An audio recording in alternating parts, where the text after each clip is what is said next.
The right cornerback. From Wisconsin, number 37, Nate Odoms. The strong side safety from McNeese State, number 46, Leonard Smith. And the free safety from William & Mary, number 38, Mark Kelso, your Buffalo Bills.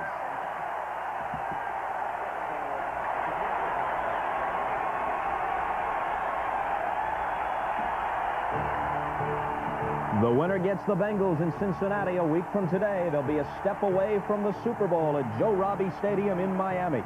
In just a moment, we turn it over to Marv Albert and Paul McGuire for the call of the game. For Coach Don Shula, The National Broadcasting Company presents the National Football League.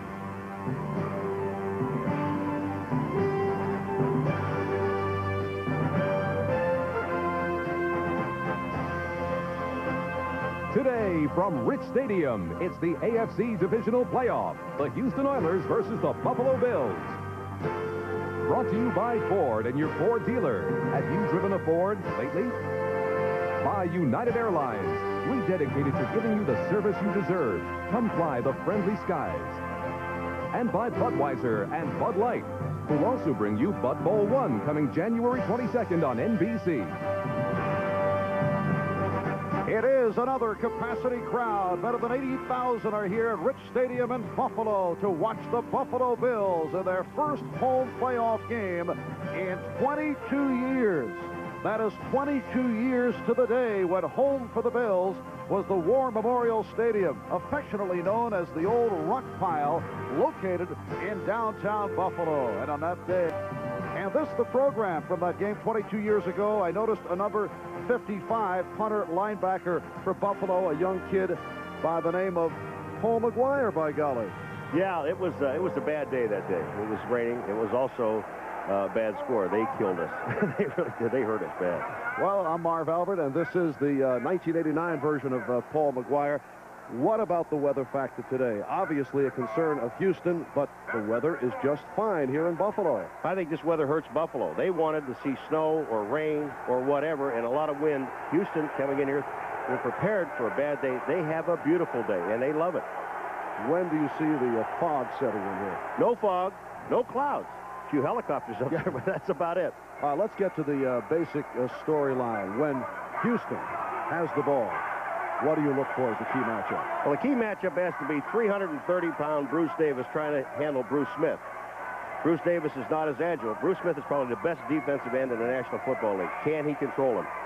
All right, and also part of the story, as mentioned by Bob and Ahmad on the pregame show, Shane Conlon definitely out with that foot injury, so Scott Radisick will go at the inside linebacker spot on the right side right throughout. How about when Buffalo has the ball? How do you figure things? If Buffalo wants to run the football, Bruce Devlin has to be able to block Ray Childress. If he can't do that, Buffalo can't run. Well, the Houston Oilers have won the toss, and they will receive. Houston 10-6 in the regular season as you look at 31 degrees and a sunny forecast for this afternoon. Last Saturday in the AFC wildcard playoff game, Houston beat Cleveland 24-23 for the Oilers, their first road playoff game since beating the San Diego Chargers back in December of 1979. And the Buffalo Bills, 12-4, first in the AFC East, but Buffalo dropped 3 of its last 4 games. Their last game 2 weeks ago at the Hoosier Dome in Indianapolis, and the Colts came from behind to win it, 17-14. Set for the kickoff, and the kickoff sponsored by Budweiser, the king of beers. Scott Norwood teeing it up, and Lorenzo White, the rookie from Michigan State, is back deep. He was the key man on kickoffs last week because he is more accustomed to the cold weather. And we're underway. The winner goes up against Cincinnati for the AFC Championship. Spencer Tillman on the return. excellent coverage by the Bills, who are number one in that department in the NFL. Mike Rozier in the starting lineup, despite the bruised ribs. And the outstanding combination of Drew Hill and Ernest Givens. A huge offensive line for Houston Oilers. Bruce Davis, Paul mentioned a moment ago, 6'6", 315 pounds. In his 10th season out of UCLA, and Warren Moon, who came back from the shoulder injury, has had an outstanding season. First down at the 21.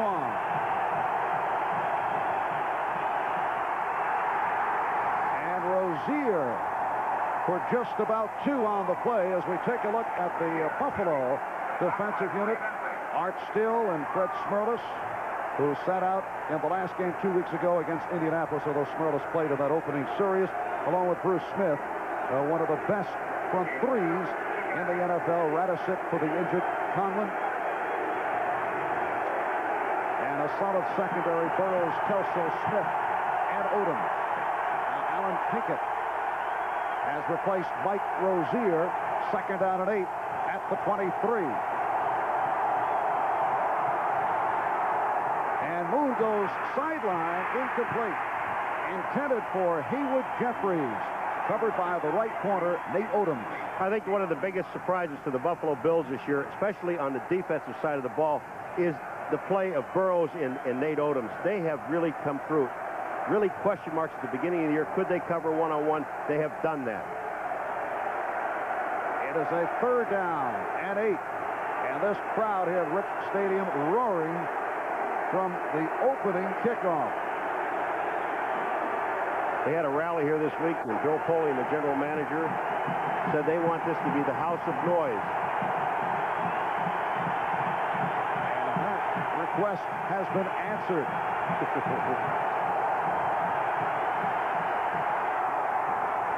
Moon incomplete.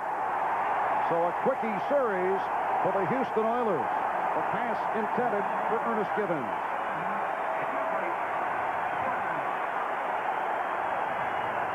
Bruce Smith is going up against Bruce Davis, and just take a look at it. Bruce Smith is lined up way to the outside. Here's Davis getting that drop, which he has to do, and forcing Smith way to the outside. Actually, Moon rolled away from the play, so Smith didn't have a chance anyway. Here's the rookie from Michigan State, who has certainly had his ups and downs. He's also been hampered by a hamstring. Greg Montgomery punting to Errol Tucker, first-year player from Utah. And Tucker backpedals behind his 30. Tucker breaking tackles, gets across the 40-yard line. A 16-yard return off a 49-yard punt. And we have our first flare-up. The Houston Oilers last week and the Cleveland Browns had quite a bit of extracurricular activity. Here we go again. This is what Houston likes to do. They're going to try to intimidate you. They're going to say some things. They're going to try to make you do some things that are dumb. And it usually is the second guy that gets caught. Now there's Tucker on the ground, and then the action starts. Butch Roll, number 87, is one of the guys because they push Tucker back on the ground. He gets back into the play. And all during the course of the week, Buffalo players saying amongst themselves, now we must maintain our composure. Very easy to say, let's not go back with that retaliatory hit, because it's usually the man who retaliates who's hit with the penalty. And the Bills to the offense with Jim Kelly. I like to see him open up a pass on first down. They start from the 44. And Kelly does go to the flat. Incomplete. Intended for Thurman Thomas. Thomas and Mueller in the backfield. Andre Reed, the favorite target of Jim Kelly. He set a Buffalo franchise record, 71 receptions. Kent Hull, the Pro Bowl center. Richer and Hellestray at the guards. Hellestray replacing the injured Tim Vogler. And Devlin and Wolford at the tackles. Just underway here in Buffalo. And the Bills in their first series, second down and 10 from their 44-yard line.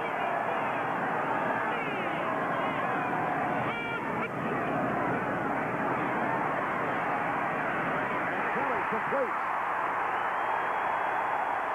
Andre Reed has the first down.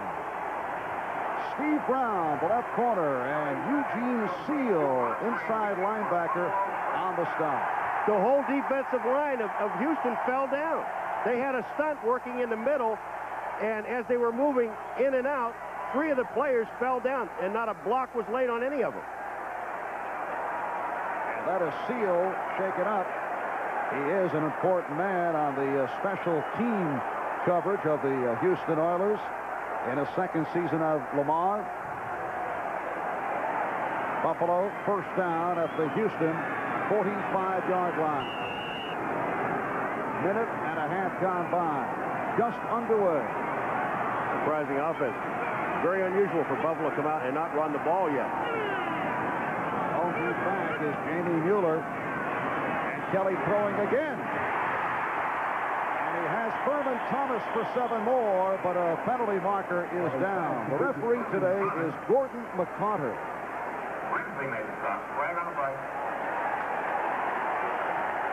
The Houston Oilers #1 in penalties in the AFC, second overall in the NFL. Dallas finishing with 141 penalties called, followed by Houston. Holding. Number 93 on the defense. Penalty accepted. 5 yards. Automatic first down. That is Robert Lyles, outside linebacker on the left, called for the hold. He had to be holding Pete Metzelaars, number 88, the tight end for the Buffalo Bills. Metzelaars came down the line of scrimmage and ran it out, and it brought Thurman Thomas underneath. The Bills first down at the Houston 40-yard line. And Kelly will throw again. He has the tight end Metzelaars inside the 35, and another flag has been tossed. Roughing the passer, personal foul. That time, the Houston Oilers weren't even set. Their quarterback, Steve Brown, number 24, was on the wrong side of the field. Personal foul. Roughing the passer. Late hit. Number 79 defense. Automatic first down. Didn't Childress say earlier in the week that we can't talk to Kelly and intimidate him? We have to go back and hit him? Well, here's what happened. Ray Childress, number 79. Kelly throws. Childress hits him in the face with his hands. That's intimidation. And here are the Buffalo Bills coming out throwing. Well, Ray Childress said, I don't think talking is going to intimidate him. We're going to have to hit him, and I think that will intimidate him. All right, let's see what happens here as Buffalo now on the move, first out of the 18. Not able to complete with Thurman Thomas, who should have held on. Keith Bostic, the strong safety, on the coverage. Either the pick was there for Metzelaars, and they ran his play before when they got the holding penalty. Watch Bostic. He's trying to cover it. There's the pick. Thurman Thomas is wide open. He walks into the end zone. He just dropped the ball, and Kelly is upset. He throws the ball. He sees the touchdown. He gets hit. Now watch this. You think he didn't know he had touchdown? I can only throw it to you, son. I can't catch it for you. Is that what he said? That's what he said. Ronnie Harmon and Rob Riddick now have checked into the Buffalo backfield. And as you look at the stats involving the Buffalo Bills when they have made their move inside the 20. And Kelly, who's come out firing, overthrows double coverage on Chris Burkett. The Bills, particularly down the stretch, and remember this is a club that finished at 12-4, but still criticized with the target, the quarterback Jim Kelly, for his statistics. And there has been some criticism concerning the game plan of Buffalo not using the strong arm of Kelly. But Marv Levy said, well, maybe we're saving things. So that is explanation for what took place in the game against Indianapolis. And here we are, the opening minutes. And suddenly we see the passing game. Well, that time he had Rob Riddick. Remember what Rob said? He wouldn't throw the ball to him. He was flaring out to the outside. Riddick was open. Kelly didn't throw him the ball. Third down 10. Kelly chasing the bad snap. Able to cover up. William Fuller, the right defensive end, on the pursuit of Kelly. Now, do you know why they have so much trouble inside the 20? They center the ball on the wrong count. The ball was snapped. Now you're going with a field goal. Here it is. The ball is snapped. Richard is just looking around trying to get the call. Kelly's making it look like he was checking off, calling an audible, and the ball was just snapped.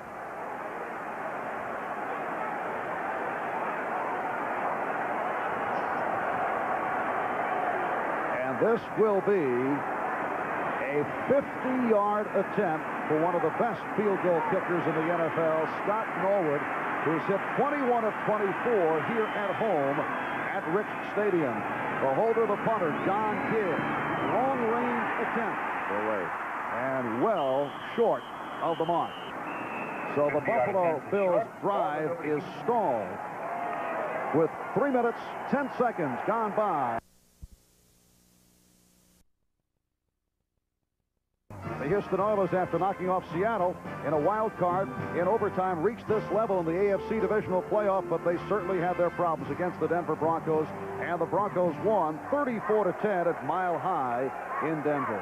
Marvin, it really, when you're in a situation like this in a playoff game where the loser goes home, it isn't the physical teams that go against each other that's going to make the difference.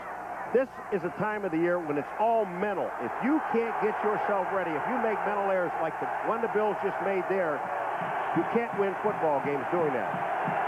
That's a bad snap that led to the 50-yard field goal attempt. And Norwood not able to connect. Houston takes over at their 33-yard line. And Moon having some difficulties. Here's Rozier.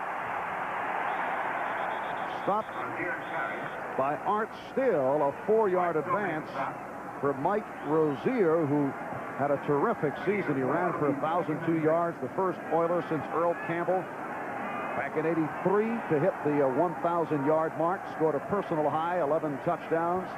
Houston, a team that likes to call audibles. And that is where the noisy crowd can come into play and provide problems with Warren Moon. They said that most of their offenses run off of audibles. Certain defenses are going to move, and the Bills are moving their defense around. Second down, 6. Highsmith. Short of a first down, about 3. Bentley and Radisic combining to make the tackle. You know, when you talk about playoff experience, a year ago when you showed that game in Denver, there were only 4 players on the Oilers that had played in a playoff game, and that was their first game. It was the wild card game against Seattle that they won in overtime. This year, there are 37 players. On the Bills, there are only 8 with NFL experience. A one-time Seattle Seahawk, the tight end Pete Metzelar, who appeared in 5 playoff games, but all with Seattle. Third down and 4. Moon able to complete, but short of a first down. Drew Hill picked up 2. So the strong defensive work of the Buffalo Bills continues. All right, now, Marv, we talked about the matchup, Bruce Davis on Bruce Smith. But watch who eventually ends up picking up Bruce Smith. Here's Davis. He makes the initial contact, forces it to the outside. Now, Alonzo Highsmith, number 32, is the guy that's supposed to give it and take a piece of him. Didn't, and Bruce Smith almost gets to Moon. But excellent play by Davis on the outside to stop the first down. Second punt of the day for the rookie, Greg Montgomery. He is back at his 26. Oh, just got it off. Riddick right on the scene. And here is Tucker to the 10. To the 25-yard line. Errol Tucker goes 19 with a 51-yard punt. And again, some words following the tackle. We'll be right back. Welcome back to Rich Stadium in Buffalo, where the Bills are 8-0 this season. Marv Albert, Paul McGuire, no score, 5.5 gone by in the first quarter. And the Buffalo Bills will start out from their 26-yard line. Well, I was looking for some helicopters, but the hot air balloon, those are good. That's nice up there today. What a very pleasant day. Brilliant sunshine expected throughout the afternoon. Right now, temperature at 34 degrees. Civilized weather here. It's beautiful. It's like summer. Right. That is Harmon in motion.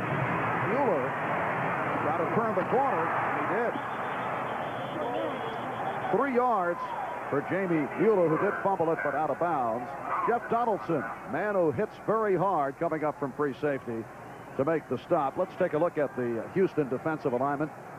Childress, Bird, Fuller question mark because of a knee problem. Lyles, Grimsley, Smith, and Meads. Terrific season for Johnny Meads. Career high 8 sacks. And the secondary, Brown and Allen at the corners, and Bostic and Donaldson are the deep men. Actually, Sean Jones is playing in the starting role in place of Fuller. But Fuller's in there now. Second down and 8. Kelly in trouble. And able to compete for the first down and more with Chris Burkett. Donaldson on the stop, a 19-yard hookup and a flag throw. You're going to get a roughing on Ronnie Harmon, number 33, who is an offensive running back, and he just drilled one of the defensive backs, and I think it's Patrick Allen, number 29 of the Houston Oilers, after the play was over. Now, this will be after the play, so it'll still be first down, but there'll be a 15-yard penalty. Are you surprised with the way Buffalo has come out, putting it up in the air? They've not run the ball yet. I think they're surprising Houston. But the thing about it is, if you're going to come out to surprise someone, you've got to take the ball down and score. Unnecessary roughness. Number 33 on the offense. It is part of the play. We'll go back 15 from the dead ball spot. Repeat second down. That is Ronnie Harmon who was called for the personal foul. Well, I thought this happened afterwards, after the first down. Now watch, here it comes. Now here's 33 in your screen is Ronnie Harmon. He's going to pick out number 29, which is Patrick Allen, and drill him. But I thought the play was over, so it should be the first down and then a penalty afterwards. So much for that theory. Thank you very much. It's another reason why I'm not an official. Second and 3 at the 33. And Kelly going sideline. Intended for the running back, Thurman Thomas, who is covered by Keith Bostic. Thurman Thomas had Bostic beaten, just could not get to the ball. This is the one thing that Kelly's been talking about all year long. I need speed on the outside. And I would think, looking to the draft, that is what the Buffalo Bills will be seeking. Their top receiver, Andre Reed, with 71 catches, has shown he can get deep, although the Bills have not gone in that direction, but he would not be considered a burner. Third down and 3.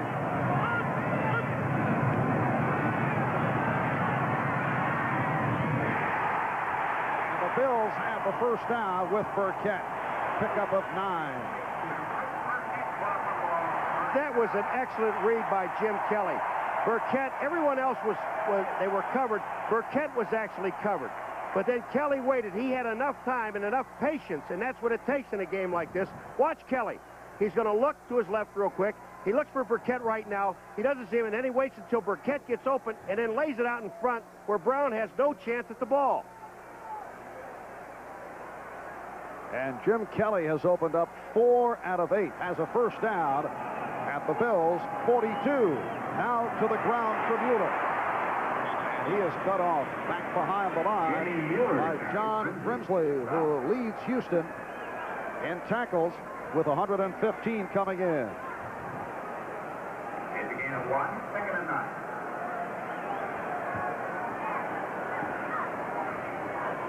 They're calling it a 1-yard advance, a second and 9. This must be a new wrinkle. They're trying to get Jamie Mueller, who is the fullback, and obviously not fleet of foot like the running backs are, and they're trying to get him wide. 7 minutes remaining in this first quarter with no score. A lot of movement, penalty flags down as Kelly goes incomplete. Kelly's pass intended for Riddick was 6. There's a flag on play.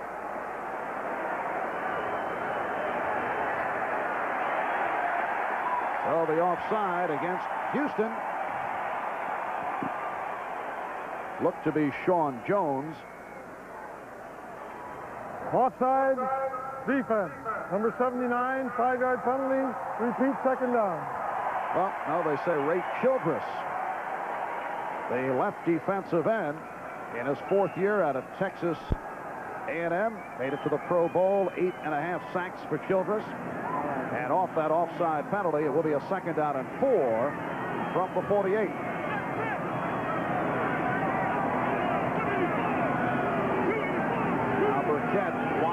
That is Reed, 83 in motion. Back to the ground. Thomas breaking away.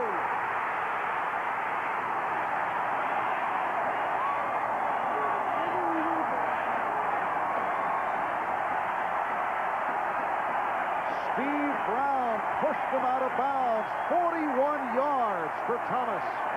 It's the first time that a halfback has really touched the ball. Now take a look. Joe Devlin blocks down. Richard comes out at number 51 and gets an excellent block. Metzelar's number 88 kicks out, and there's the hole. Thurman Thomas down the sideline, and then Brown finally catches him and knocks him out of bounds inside the 15 at the 12-yard line. But the hole was there. Now here comes Donaldson, the safety, coming up, but he doesn't make the tackle. This is stiff arm by Thurman Thomas, and down the sidelines he goes. Almost a touchdown. A rookie from Oklahoma State setting up a first down at the 12. Kelly throwing to Burkett, but he could not hang on. Took the hit from Richard Johnson. I don't think Burkett ran the right pattern. If you take a look, Burkett went down the field. Now watch him. He's going too far deep. Kelly is looking for him right now. He takes 7 yards and then turns it to the inside. He wanted him to take it shorter, just a direct post route right into the post, had it wide open for the touchdown. For Thurman Thomas, that was his longest run of the season. Burkett now to the right, 2nd and 10 from the 12. No score, 6:40 to go in this opening quarter. And Byram cutting left fell down. He's in motion, number 35. This is Riddick. Rob Riddick. Stopped by the combination of Donaldson and Grimsley. Riddick went for 5 yards.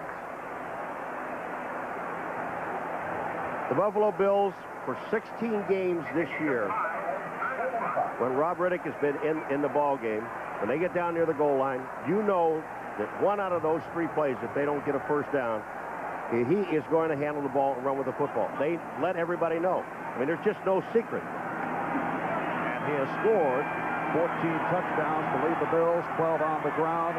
3rd down and 5. Ball at the 7. Just under 6 minutes left, first quarter. Kelly looking to throw. Completes. Steve Brown and Jeff Donaldson with the clamps on Trumaine Johnson. And let's see where they spot it. They had to get the ball to the 2-yard line in order to get a first down. And it looks like they may have it. Here it comes to the inside. Now Johnson is there. The question is, where was the ball? His feet were at the 2, but the ball was at the 2.5. And it is short of the first down. And the field goal unit is on the field. Scott Norwood earlier missed from 50. Kelly just ran on the field to call timeout. And that may mean that there will be a change of decision. Let's see. All right, timeout called. We'll be back here in Buffalo in a moment. Called for the timeout. They wanted to check the measurement, and there it is. It is 4th and inches, and now Marv Levy will go for the first down or the touchdown. Marv, I do not agree with this. You're in a playoff game, and this is do or die. You put points on the board. They have a chance to put 3 points on the board. I don't care if they make it or not. I'm just telling you something. I would never make this decision. Leonard Burt, number 61, is checked in as a tackle eligible. Metzelar's fell down. He's in motion.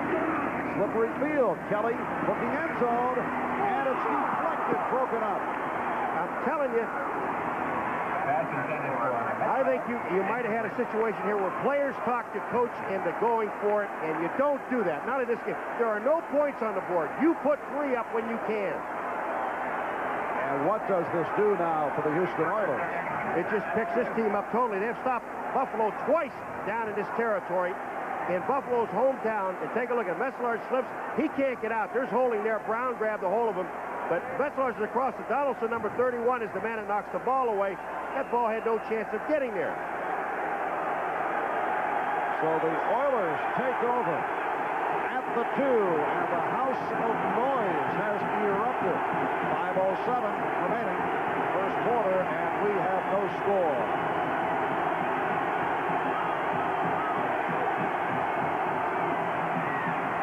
Mike Rozier to the outside and runs it out of trouble. Rozier stopped by Burrows. Strong safety Leonard Smith forcing him out. You know, Rozier, we know that he sat out of last week's game, and he has a rib injury. Now, just take a look at where Rozier carries this ball. He's got it away from his body, totally away from his body. Now, even when they're going to put the hit on him, he doesn't tuck the ball away. He keeps it out away from his ribs. And on the pregame show, Ahmad made the point that when a running back does suffer an injured rib, he will hold the ball differently. That could be a factor. Well, Ahmad played his whole career with broken ribs. Second down and 3. Rozier is stopped. Art Still on the tackle. Is that what Ahmad told you? Yeah, he said he was tough. He was one of the tougher players that ever played this game. He played here in Buffalo. On the subject of being tough, when Rozier said he could not go last week and Alan Pinkett came on and did such a fine job, Jerry Glanville said he was really surprised because he knew that Rozier was hurt bad because he's a guy that has played hurt in the past. And he really loves Rozier. He said, here's a guy that if he didn't carry the ball one play, did not gain a yard in the entire game, but if they won the football game, he was as happy as anybody to gain 200 yards. Alan Pinkett has checked in, third down and 3. The ball at the 10. Moon with time. And a nice diving catch by Drew Hill for the first down out at the 30. 21 yards on the play. Drew Hill, who has had a sensational season, career-high 72 catches, stopped by Odoms and Bennett. You can see right here that they're really sitting in zone defense. And the key to this whole thing is the fact that Warren Moon, down in his own end zone, had all day to throw the ball. Now, here's Monchuk, number 63, and he's blocking now on Bruce Smith, who moved to the inside. Now, you see, Moon had the time to wait for Drew Hill to come across. Once he did that, completion here at the 30. And now Hill is to the right, Gibbons left, 3:20 to go, first quarter, no score, first down at the 30. That is Pinkett in motion. The swing pass and the immediate hit on Alonzo Highsmith by Scott Radisick. The ball was jarred loose, but covered by Houston. A loss of 5 on the play. This is absolutely a linebacker's dream. Here he is. He's covering a back coming out of the backfield. It happens to be Alonzo Highsmith on a reverse angle here. And take a look.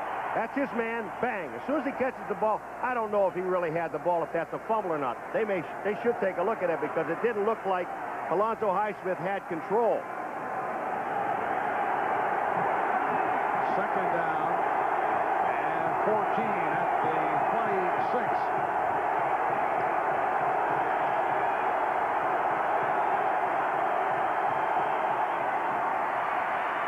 The snap went to Rozier from time to time. The Oilers will do that. Another fumble, but recovered by Houston. Ray Bentley on the stop. So Mike Rozier, the running back, taking the snap. Actually, Bentley came up with the ball, Marv, but they said that the runner was down by contact. And once that's done, nothing else happens. Here's the snap back to Rozier. Bentley comes in. He doesn't strip the ball away, but the ball, he is down. There's no question about it. Rozier's knees are down, and the ball comes back to Bentley. But now it's 3rd and 10. And again, the crowd rises. A minute 45 remaining in this first quarter. Moon with the time, and again connects with Drew Hill for a first down. Wayne Davis on the stop of Hill, a 19-yard pass play. Sitting there watching Bruce Smith that time, they had a deal on, and they sent Smirlis to the outside, and Bruce Smith hesitated for a second, came up the middle, but once he came up the middle, the block was on. They were sitting there waiting on him, and I think Monchuk is the guy that's going to eventually get Bruce Smith. Now, you see Freddie Smirlis to right of the screen, he spins out. Now, here comes Bruce Smith there. But when Moon has that much time, and the receivers that he has on this football team, you cannot give him that much time, and he's going to pick you apart. Warren Moon connecting with the Pro Bowl wide receiver Drew Hill. First down at the 49. Now he goes the other way to Jeffries. Haywood Jeffries, who has come back strong from injured reserve. He was out with an ankle and has been a clutch man in recent games, going for 14 and another first down, and another discussion between the Oilers and the Bills. I love it. The Houston Oilers defense, they're banging people all over the place. After the play, before the play, it makes no difference. Now here's Jeffries. He catches a pass. Ray Bentley comes in just a tad late and nails him. Here it is. Here's Jeffries. He makes the play. Bentley, number 50, is going to come into play. Here goes Jeffries. He's on his way down. Now watch Bentley. He just stuck his face mask in there, and here comes Jeffries up now. Our guys can do it to your guys, but don't do it to me. And there's the gun ending the first quarter. The Oilers on the move. Buffalo missing a field goal and failing on a 4th and inches. No score after 1. The Buffalo Bills going for that for the touchdown rather than a short-range field goal. Cannot believe they didn't kick the field goal. There's no points on the board. Don't give that team the momentum. Houston is high enough in this game. You give them a stop down here. Here goes Kelly. If you're going to do something down here, run the ball. But to throw the ball, Donaldson tips the ball away. There's just no chance for the touchdown here. Let's see, Donaldson's right there in the face. You give up 3 points. That puts you on the board first, and that's psychological. And it was a pass-happy Buffalo Bill offensive unit in that first quarter. Trying to cross up the Houston Oilers. Buffalo's pretty even as far as the stats are concerned. The only important stat is that scoreboard.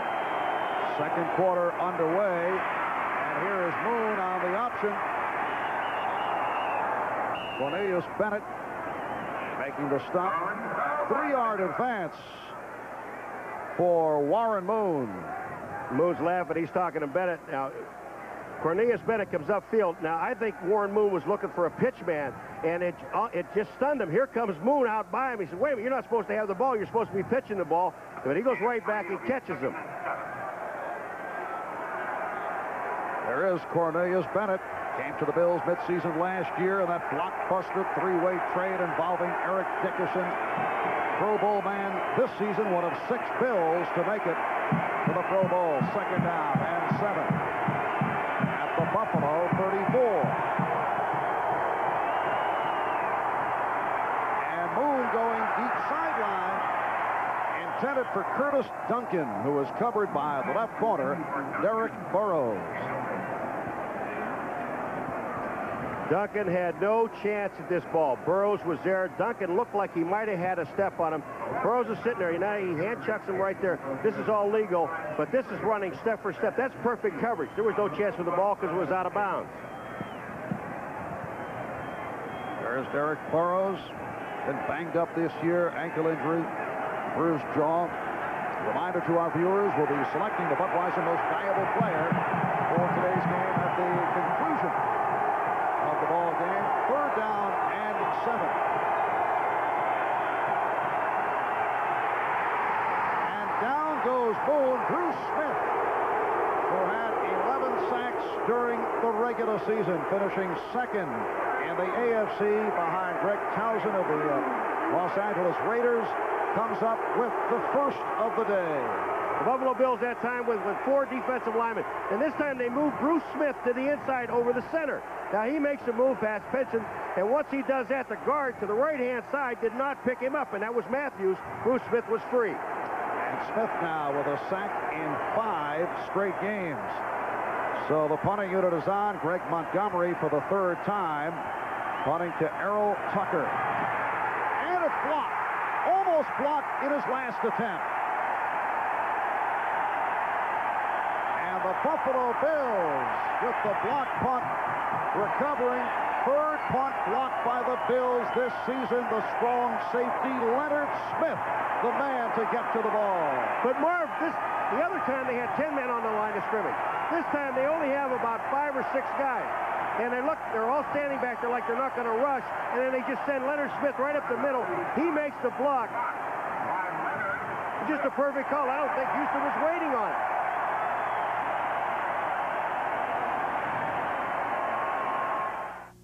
Comes in untouched. That's his man. Smith blocks it. Houston recovers the ball, but it is Buffalo's ball. And the Bills first down at the Houston 46-yard line. To complete for a first down with Tremaine Johnson. 18-yard pass play. Patrick Allen and Jeff Donaldson combining on the stop. Buffalo has to try to score from here because they can't score inside the 20. Yeah. Take a look at the time he has. Here comes Tremaine Johnson downfield. Houston, they are playing zone defense. When Tremaine goes, Donaldson, number 31, never gets into the play. Patrick Allen never gets into the play. And the other most important thing is Kelly has all day to throw the ball. Kelly is 6 for 12. First down at the Oiler 28. He dumps it off. And Johnson inside the 20. Close to the first down. Al Smith, the inside linebacker, and the left corner, Steve Brown, on the stop of Johnson. It will be a 2nd and 1. It's a little unusual, isn't it? You ever see that? Because Marv Levy really likes a balanced attack. Houston, they have a balanced attack. Bills don't. But the biggest problem they have right now, Marv, is that they're at the 19-yard line. They're inside the 20. There they have their problem. And Mueller in motion. First down and goal for Thurman Thomas. Touchdown saving tackle by Richard Johnson.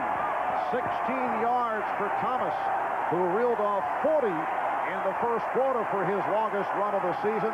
Thurman Thomas, the 22-year-old rookie from Oklahoma State, setting up a 1st and goal. And I told you, if they're going to run, they got to go to the side of Joe Devlin. Joe Devlin, number 70, just takes Fuller, 95, completely out of the hole. Jamie Mueller, number 39, got an excellent block, and the hole was open. Now they're at the 3-yard line. Ken Hull, the center, Jim Richer, Al Hillestray, the guard, Joe Devlin, Will Wolford are the tackles.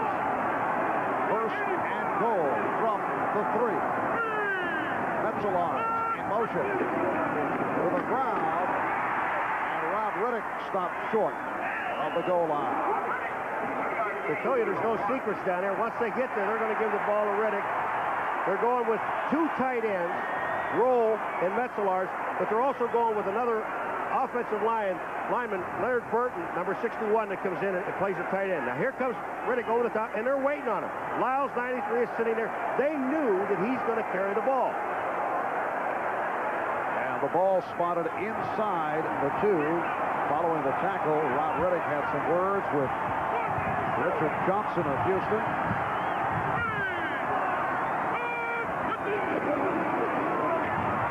And Riddick able to battle his way through for the touchdown.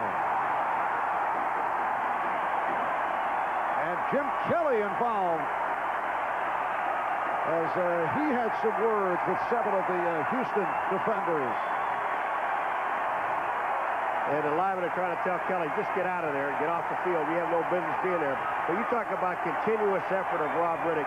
He just never stops. When he gets down near the goal line, he honestly believes that he should score every time he touches the ball. Kelly falls down, but he gets the ball to Riddick. He bobbles it, takes a look at the ball. Now watch, he stopped there, but his continuous effort with his legs driving to get him back into the end zone for touchdown.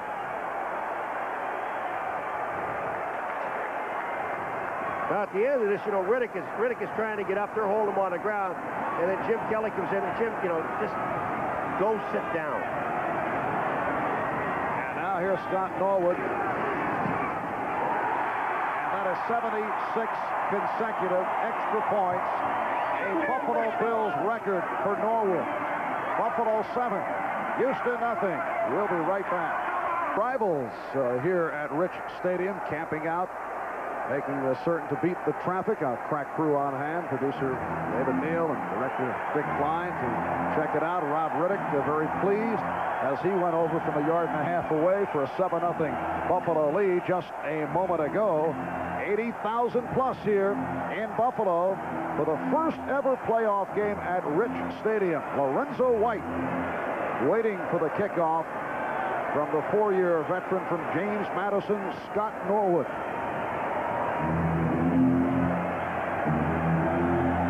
The winner today faces Cincinnati next Sunday in the AFC championship game.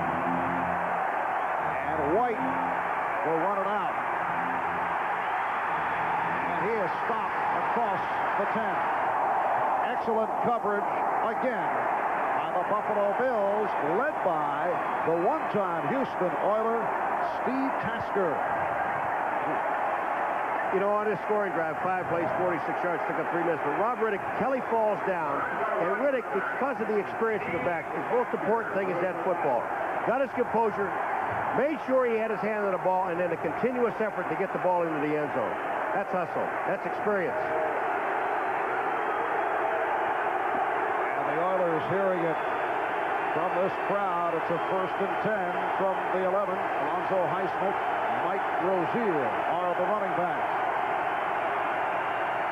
Rozier. 2 on the play.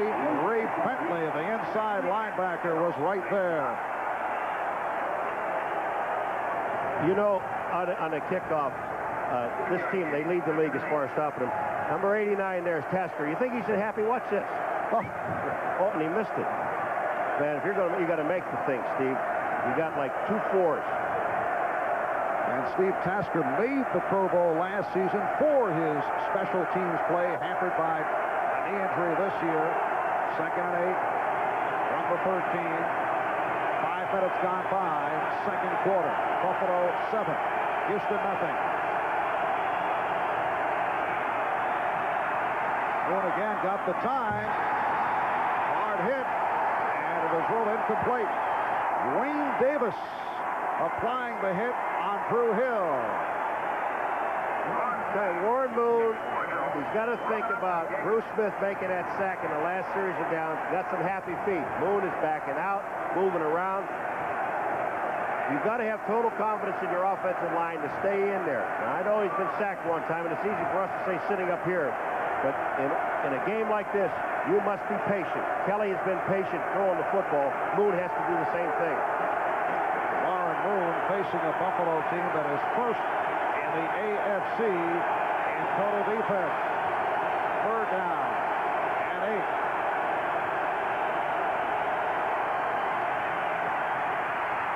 Moon going the middle and has the 1st down with Hill. Leonard Smith, the strong safety on the stop, and Drew Hill and Warren Moon combined for 21 for Hill, his 4th reception. All right, this is the difference of Moon from this play and the play before. Marv, on this play, he'll sprint to his right just a few steps to get himself set. Now he sets up. No happy feet. Just waits now, sees Drew Hill coming across. Actually, nobody on him. Hits him for the 1st down. And happy feet, the criticism of Warren Moon earlier in his career that he would bail out at times, would not hang in. 1st down at the 34. Moon cannot find anyone. And able to come back and locate Highsmith right at the 40-yard line. Bennett Burrows bumping him out. Now, all right, the man with the happy feet. Warren Moon that time really does all this himself. And he's going to tell Alonzo Highsmith, come on back to me. He's looking around the field. Freddie Smirnos, number 76, is putting some pressure on him. Moon's going back looking for Ernest Givens, 81. He's not open there. So he sees pressure, he goes back. Now watch it. His hand says, Alonzo, come back to me. I'll get the ball to you. We can pick up 7. It's a 2nd down and 3. Good block by the center, Jay Pennison, to buy some time for Moon. And let's see, referee Gordon McCarter preventing the Houston Oilers from... Please reset to 12 seconds. 12 seconds on the clock. The play was reviewed and stands as ruled. 2nd down. Well, apparently the question concerned that last reception by Highsmith on the sideline as to whether he was in bounds. It was reviewed. The replay official today is Mark Burns. And the 30-second clock reset now to 12. So the catch was ruled as a good catch, complete, and we're set to resume. Second down and 3 at the 41. 8.5 left. First half, Buffalo 7 and Houston nothing. And Moon picks up the first down with Jeffries. 7 on the play. Odoms made the stop. One of the bigger receivers on this Houston squad, 6'2", Haywood Jeffries. Haywood Jeffries goes down and just sets up right beyond the first down marker. There's 4 wide receivers in the game. Leonard Smith, who is a safety, is out there trying to cover him. He knows he has to give him the cushion because of not only his height, but his speed. And Odoms is hurt, and that's really going to hurt the Buffalo Bills. Nate Odoms, the right corner in his second season out of Wisconsin, hobbling over to the sideline. He's been replaced by Kirby Jackson, and now the Bills call for a timeout. 8:08 left, first half. The Bills 7 and the Oilers nothing. Well, a Happy New Year, and we welcome you back to Rich Stadium in Buffalo. Marv Albert, Paul McGuire. The first time that Buffalo has hosted a postseason game since January 1st, 1967. 22 years to the day when the Bills were beaten by the Kansas City Chiefs. Chiefs going on to Super Bowl I. NBC Augers are doing a very fine job today, Paul. You'd think their lips would get cold being out here, but it is in the, almost 35 degrees here, which is a balmy day. When the Houston Oilers are going with 4 wideouts, 4 wide receivers, and what that does is it forces the Buffalo Bills to go with 3 defensive linemen, 2 linebackers, which will be Talley and Bennett, and then 6 defensive backs. And this is where when you go with 4 wides, you keep Alonzo Highsmith in the backfield. What you're saying, and this time they have Pinkett back there now, is that you have the confidence in your offensive line that they can handle these guys no matter what they throw at them. Houston first down at their 48-yard line. 7.5 left, first half. And this is Pinkett. Stopped by Bruce Smith. Alan Pinkett last week against Cleveland. In only his 3rd start of the season, rushed 14 times for a game-high 82 yards and 2 touchdowns coming off the bench to do a terrific job replacing the injured Mike Rozier. Well, you look at Bruce Smith now. He stands up right on Bruce Davis. He holds him up, locates the ball, and makes the play. It is a 3-yard gain, but here is a key matchup that we talked about at the beginning. Bruce Davis must contain Bruce Smith. But the problem is that Bruce Smith is moving all over. He's lined up on 3 different people so far. Second down, 7 from midfield. 85 Hill coming over to the right. And on the draw, it is Highsmith breaking loose. Alonzo Highsmith. Kelso and Smith able to chase him down. You could have called a better play. They had the Buffalo Bills with Bruce Smith coming upfield, Freddie Smerlas, number 76, taking it inside. And when this happens, here comes Bruce Smith. They take Smerlas and Art Still down the line. Bruce Smith is up the field. There are no linebackers there. Alonzo Highsmith is out in the middle of the field, all by himself. Now they're inside the 20. A 31-yard run by Alonzo Highsmith in his second season out of Miami, making it back strong from that shoulder injury and arthroscopic surgery. First out at the 18, and Moon on the option. Making his way inside the 15-yard line, the outside linebacker, Darryl Talley, on the stop. You know, it's a pretty play to watch, Marv, the option, but only in college. You don't want to lose Warren Moon.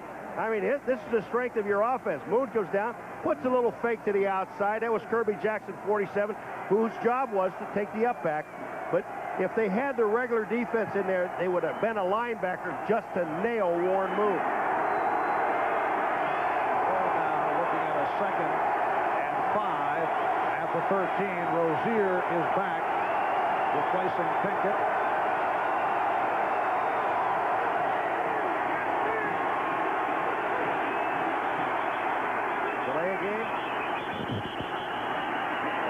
Gibbons very frustrated. You can see him jumping up and down in anger, and Warren Moon unhappy.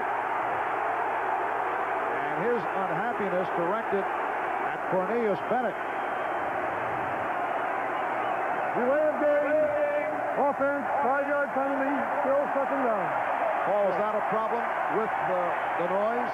It really is, and you're down into that real close section down there, and they, as you talked about before, they do a lot of audibles. Now here comes Bennett down the line. Moon is just standing there, and Cornelius goes up. He really did not hit him that way. He just wrapped his arms around him, and Moon is a little frustrated because he couldn't get the call off, and now he's mad. But Bennett didn't. Bennett didn't do anything, damaging. He just went up and kind of hugged him. Yeah, very, very affectionate ball. It was. He just wrapped his arms around him. Second down, 10 at the 18. Buffalo 7. Houston nothing. 4:45 left, first half. And Moon goes the middle, incomplete. Intended for Gibbons. You talk about a great block. Alonzo Highsmith just got a sensational block, and Drew Hill is down in the back of the end zone. Shaken up. Apparently all right. Alonzo Highsmith, his job is to step up and keep Bennett, if he blitzes from the outside, to put him down. Here comes Bennett. Here comes Alonzo. Down goes Bennett. And Alonzo stays with him. He doesn't let him get back up and get to Moon. That's tremendous. Third down, 10 at the Buffalo 18. And Moon couldn't find anyone and just throws it high and far. Gibbons in the area, covered by Jackson.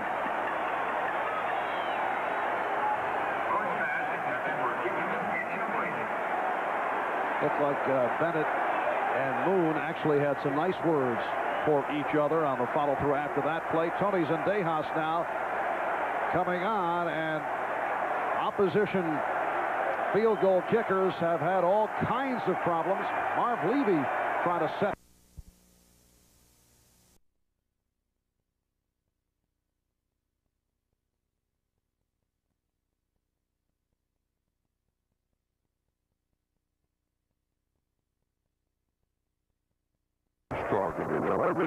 Well. 4.5 minutes remaining, first half, off the 35-yard field goal by this man, Tony Zendejas. It is now Buffalo 7 and Houston 3 as Zendejas gets set to kick it off. Tucker, Riddick, and Harmon are back deep. And here is Errol Tucker finding the hole and reaching out across the 25-yard line. A 22-yard return. We talked to Glanville about this man, Alonzo Highsmith, and this is what he said. He's the best blocking back in football, and it's worth seeing again the block on Cornelius Bennett, who's one of the better linebackers. But Highsmith just stays with him. He sees Cornelius coming in. Now he gets down to his legs. But not only does he make the block here, but when Cornelius gets back up, here comes Highsmith back again. He doesn't quit on the block. Alonzo Highsmith reeled off a nice run that led to the field goal by Zendejas. First down from the 28-yard line. And Kelly throwing on first down once again. Andre Reed for 12 yards. Steve Brown, the left corner, made the stop. Andre Reed and Jerry Glanville even talked about him. He said he's one of the most dangerous receivers in the National Football League. And that ball is up in his shoulder to total concentration. Brown has excellent coverage, just can't stay with him. First down at the 40. Just under 4 remaining first half.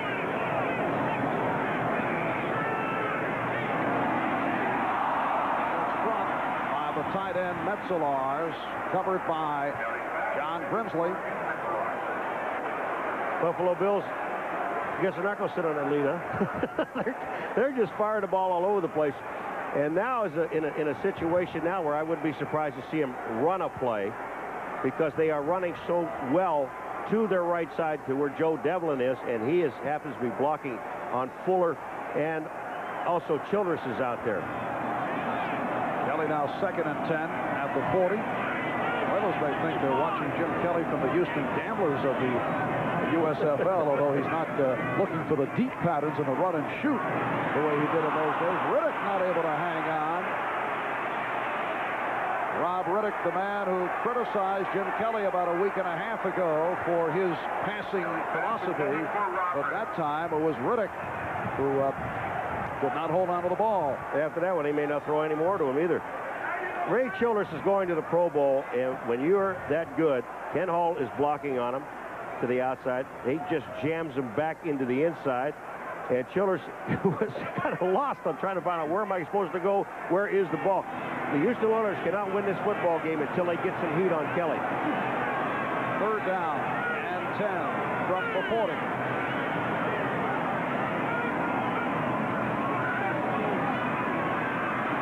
Now Kelly looking for that first down marker, but falls short.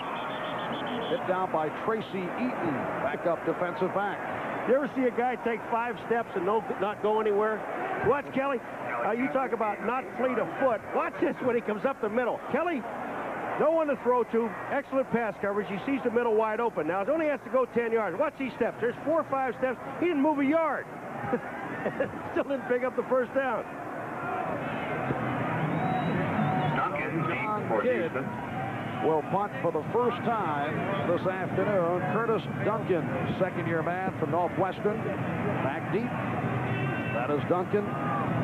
Kid who's had an up and down season. And Duncan calling fair catch. 40-yard punt. And Houston will go back to the offense with 2:46 left, first half. Have had their difficulties recently. They've dropped 3 of the last 4. At one point, the Bills 11-1. Marv Levy, who is, in terms of personality, in direct contrast to the man on the sideline at the other side of the field, Jerry Glanville. In fact, Glanville was described by quarterback Patrick Allen as a rebel without a pause. Always going in high gear. Cleveland owner Art Modell said of Glanville, he ought to be in a roller derby. And Jerry actually low-key this week. He coached 1 year here in Buffalo, says he loves Buffalo, did not say anything derogatory, which was not the case last week in Cleveland prior to the second matchup with the Browns. Here comes Moon. He's got to bring his receivers and backs in. He can't hear a thing down there. Now they put Ernest Givens in motion and throwing snowballs at him. First down at the 13. A flag has been thrown as Hill made the catch, stopped by Talley. Now, what can he do to adjust to be able to hear over the crowd? He really has to. You start in this situation and go on what they call that silent count, and when you do that, you're at the mercy of the defense, because only you in the center basically know when that ball is going to be snapped, and then everybody else on the offense has to go on movement by the center and the quarterback. Number 78 defense, 5-yard penalty, still first down. That's Bruce Smith called on a penalty. And when that happens, Marv, now the defense has the advantage. They don't have offense. You don't have that quick step. Here's Moon. He's trying to use his hands. Read my lips. You know, he's telling Drew Hill, get away from me. Will you just get over there for a second? I'm going to go throw to you anyway. And it's a 1st and 5 at the 18. Nate Odoms, who hobbled off earlier, is back in there at the right corner. Rozier for a couple. Stopped by Art Still. Art Still making it back from the knee problem in his 11th year out of the University of Kentucky. We're coming up on the 2-minute mark here in the first half. And when we resume, for Houston, it will be a 2nd and 3 at the 20. Buffalo Bills 7, Houston Oilers 3. We'll be back in a moment. With 2 minutes remaining in the first half, the Bills leading the Oilers by the count of 7-3. Coming up, 2nd down 3 from the 20. And the house of noise erupts. So Highsmith tried to pick his way and did pick up the first down. Darryl Talley making the stop. Buffalo Bills perfect at home, but over the last 4 weeks where they have had difficulties, the only victory coming over the Raiders by that 37-21 score. Well, let's give the Bills 4-0 and the fans 4-0. They won 4. First down at the 25, minute and a half left. First half, Moon airs it out. Jeffries for the first down at midfield, 27 yards on the play. Mark Kelso, the free safety on the stop, and the Oilers go to the hurry-up now. They should take a timeout. They have 3 timeouts. Why let the clock run down when everybody has to get to the ball? Now they did. But they wasted about 9 seconds on the clock. So the timeout is called. Jerry Glanville. Black Bart. Look at him. He even wore black when we had our discussion at the hotel last night. He's got a knee problem. They're going to probably have to operate after the season's over, but he's got the only black brace ever made. Here with Jeffries with that long gainer a moment ago for his 4th catch of the day. You see, the Buffalo Bills are in zone, and they're playing 6 defensive backs. But again, you go back, the key is the offensive line blocking. Moon has enough time to look at 4 different players. Now here's Smith on Davis, Bruce on Bruce. Bruce missed him with a right hook, and Bruce Smith almost got to Moon. Back to the subject of Jerry Glanville, I mentioned that he did not have any unfavorable comments to make about Buffalo. He did coach here. He said when he first told his wife, Brenda, he was headed to Buffalo, she cried when we moved there. But Jerry said she also cried when we left. She was happy both times. And Gibbons caught it on a deflection, then let's see what they call it. Did he have possession? If he did, it's a fumble, and Buffalo recovered. If not, it will be ruled incomplete. The recovery made by Kirby Jackson. They said he was down. It's replay time. Let's go, replay. Gibbons is on the inside. Here he comes. He slips. He's hurt. He's slipping off the field. Now, Gibbons is there. Now, think about it. His leg is down, and then the ball comes out. Now, the question is, was his knee down when he gets hit? Down by contact. Down by contact. Hello. Wait till they see this guy. Here's the reverse angle. Is his knee down here? Then the ball is punched out. Now, you can't see because Leonard Smith is in the way. So now if they're looking at that angle. Here we go again. It's also tough depth perception. Depth perception. Always difficult. Not for me.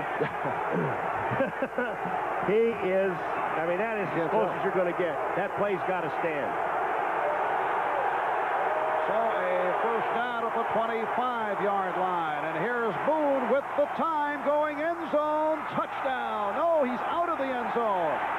He caught it out of the end zone. Drew Hill did not have the 2 feet in. Did not have control of the ball. The ball was there. He hit the goalpost at the end of it. Drew Hill is still down. He was down a little while ago in that same position. But he did not have control of the ball. It would have been touchdown.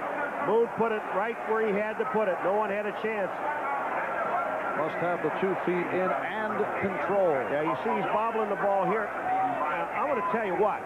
They better take another look at it, because if the only one the foot that's going to be in jeopardy here is going to be his left foot. Because Drew Hill, when he catches here, watch here, now he bobbles it. Pulls it into his arms and both feet down. Now, are you going to give it to him if he has it with 1 arm or 2 arms? And Hill is obviously shaken up. It had been a very quiet day to this point in terms of replays. The replay official is Mark Burns. He is the only replay official who is not a former game official out of the league office, works in the officiating department with Art McNally. And right now the concern is for Drew Hill. They just lost Ernest Gibbons. He walked off the field limping. Drew Hill is up, shaken up. The question is, and I think that he really didn't have control because he brings it to his shoulder pad, but he is bobbling the ball as he's going to the end zone. That pass is absolutely perfect. He'll bring it up to his right shoulder with one hand. Here is that control. Now his right foot touches. His left foot is dragging. If they call that control, then he hits the goalpost with his head.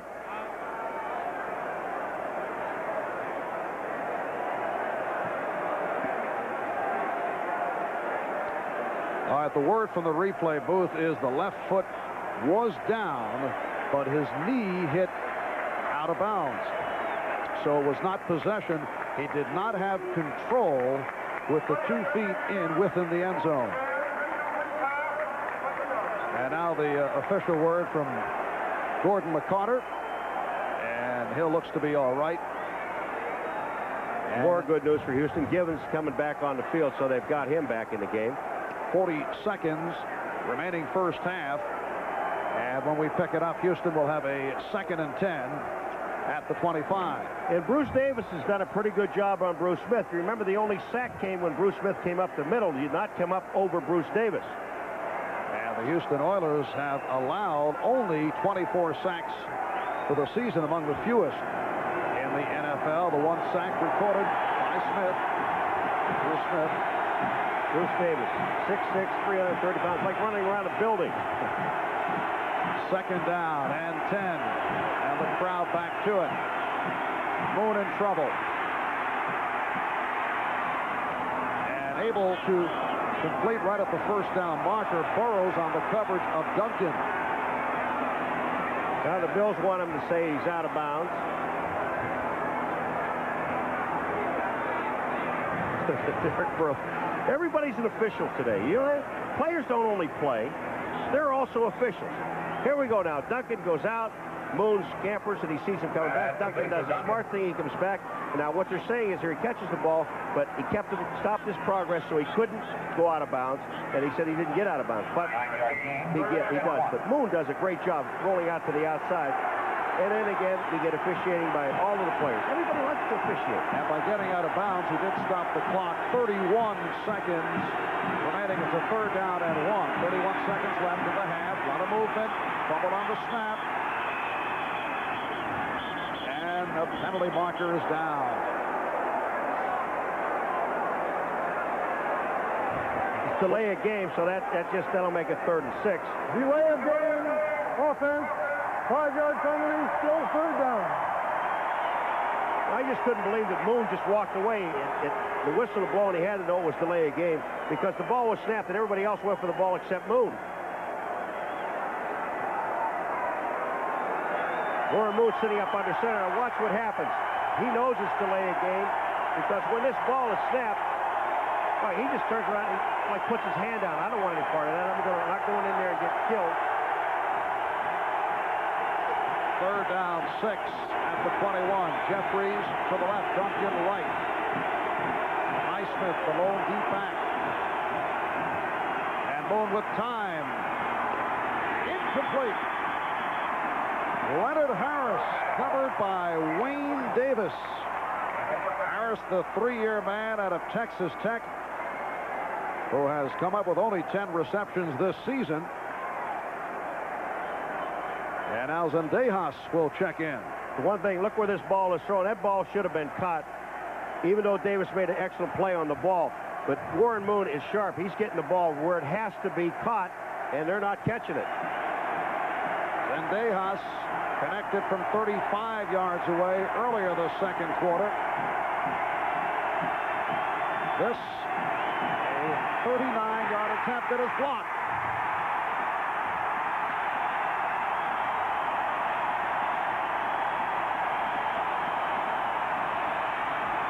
Cornelius Bennett on the recovery. And let's see who blocked it. Earlier, a punt was blocked by Leonard Smith.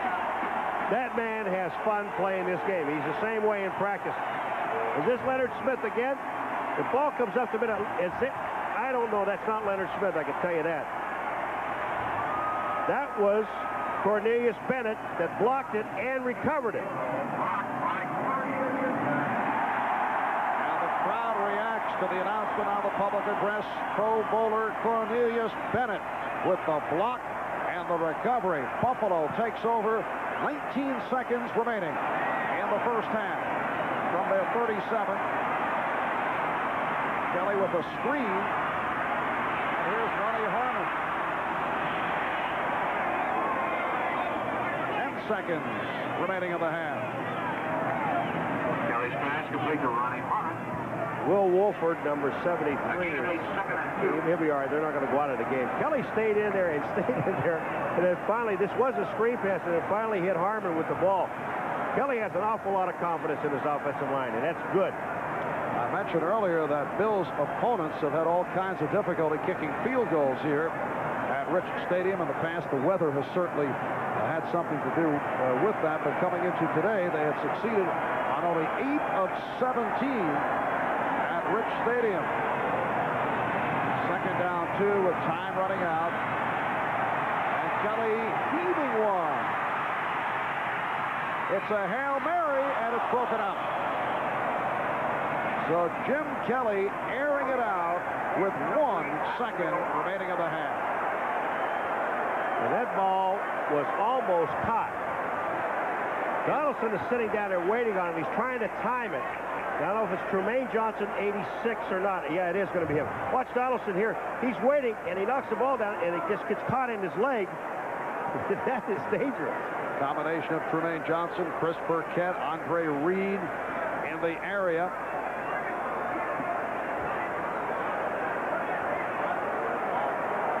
Marv Levy and his Buffalo Bills leading the Houston Oilers by the score of 7-3. Let's see if Kelly will give it another shot. Play is blown dead. Well, we know one thing. Can't end on a defensive penalty. Delay of game, offense, 5-yard penalty, because still they'll put 1 third down. second back on the clock, so they still have a play.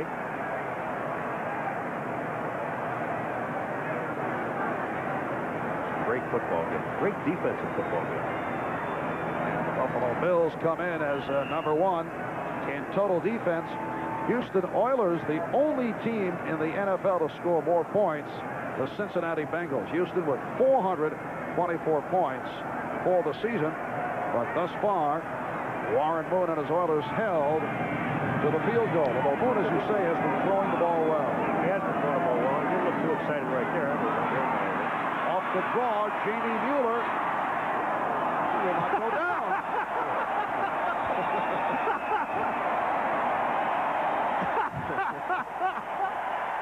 Here comes a headache for somebody.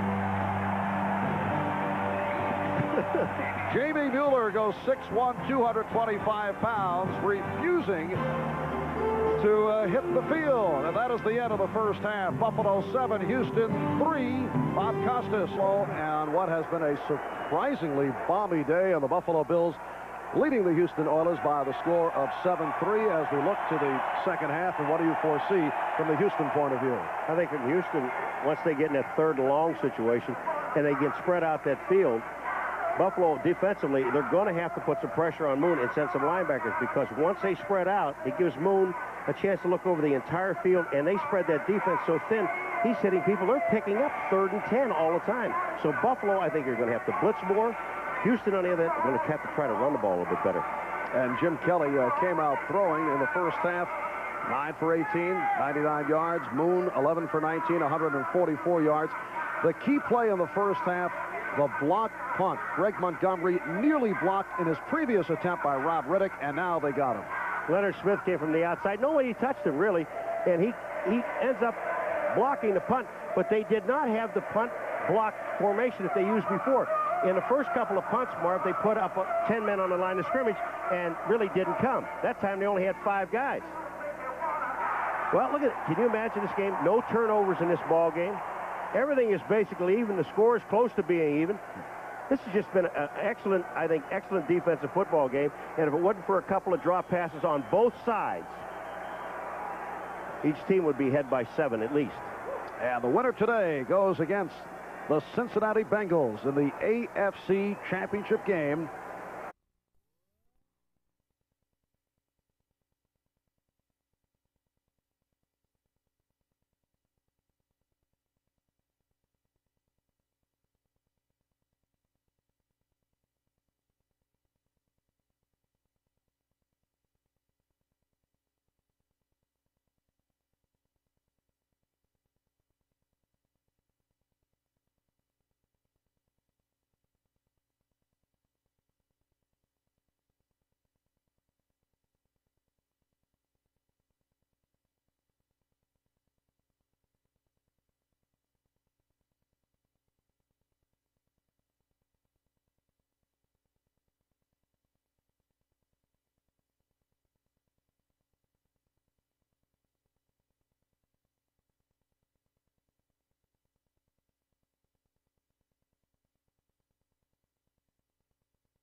and really didn't come. That time they only had 5 guys. Well, look at it. Can you imagine this game? No turnovers in this ball game. Everything is basically even. The score is close to being even. This has just been an excellent, I think, excellent defensive football game. And if it wasn't for a couple of drop passes on both sides, each team would be ahead by 7 at least. And the winner today goes against the Cincinnati Bengals in the AFC Championship game. Next Sunday, the winner there, of course, headed to the Super Bowl. First time that the Bills have hosted a postseason game since back on the 1st of January, 1967. Paul McGuire, a participant in that game as a member of the losing side, the Buffalo Bills. In fact, we just happen to have, circa 1967, a fuzzy-cheek number 55 punter slash linebacker, Paul McGuire. You know, that face is worn out 4 bodies. This is when it was, I had a little weight on me. It was tough kicking. Yeah. It was just, you know, hard to hit my leg. Now, this is nice. This is the Paul I think we're a bit more familiar with. Very nice. You know what I like about these shots? They weren't posed, Paul. No. And despite the heavy criticism that number 55 would be passed on to other Buffalo Bills, Cornelius Bennett wearing that number with pride. Yes, he does, and I never let him forget that that was my old jersey. Same jersey, as a matter of fact. Smells bad. Oh, you know, you are really... Are we on? We on? You are just sick, man. I know. New year. And fortunately, we're set for the game to resume. The kickoff sponsored by Budweiser, the king of beers, Tony Zendejas, ready to kick it off for Houston. 80,290 on hand here at Rich Stadium. Harold Tucker, Rob Riddick, Ronnie Harmon are back. And here comes Harmon.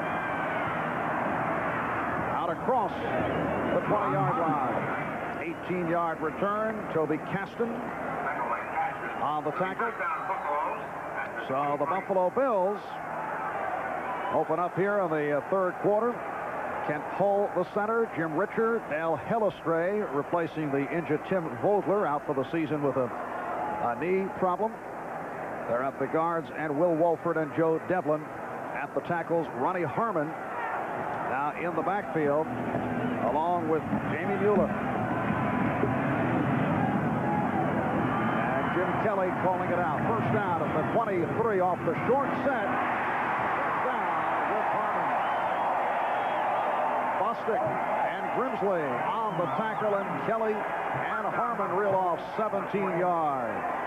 Ronnie Harmon smiling. I mean, this man really has excellent hands for a back, and he just comes down. They take Metzelaars, they move him to the outside, and Bostic is sitting there one-on-one on Harmon with no help or no chance for the linebacker to get to the outside to get some help. And Grimsley, number 59, Kelly put the ball right on target. Buffalo first down at the 40. Broken up. Facing double coverage, John Grimsley made the hit. Ronnie Harmon had good hands. He had good hands on that one play, but not on this one here. That thing hit him right in the hands. No reason to drop that ball.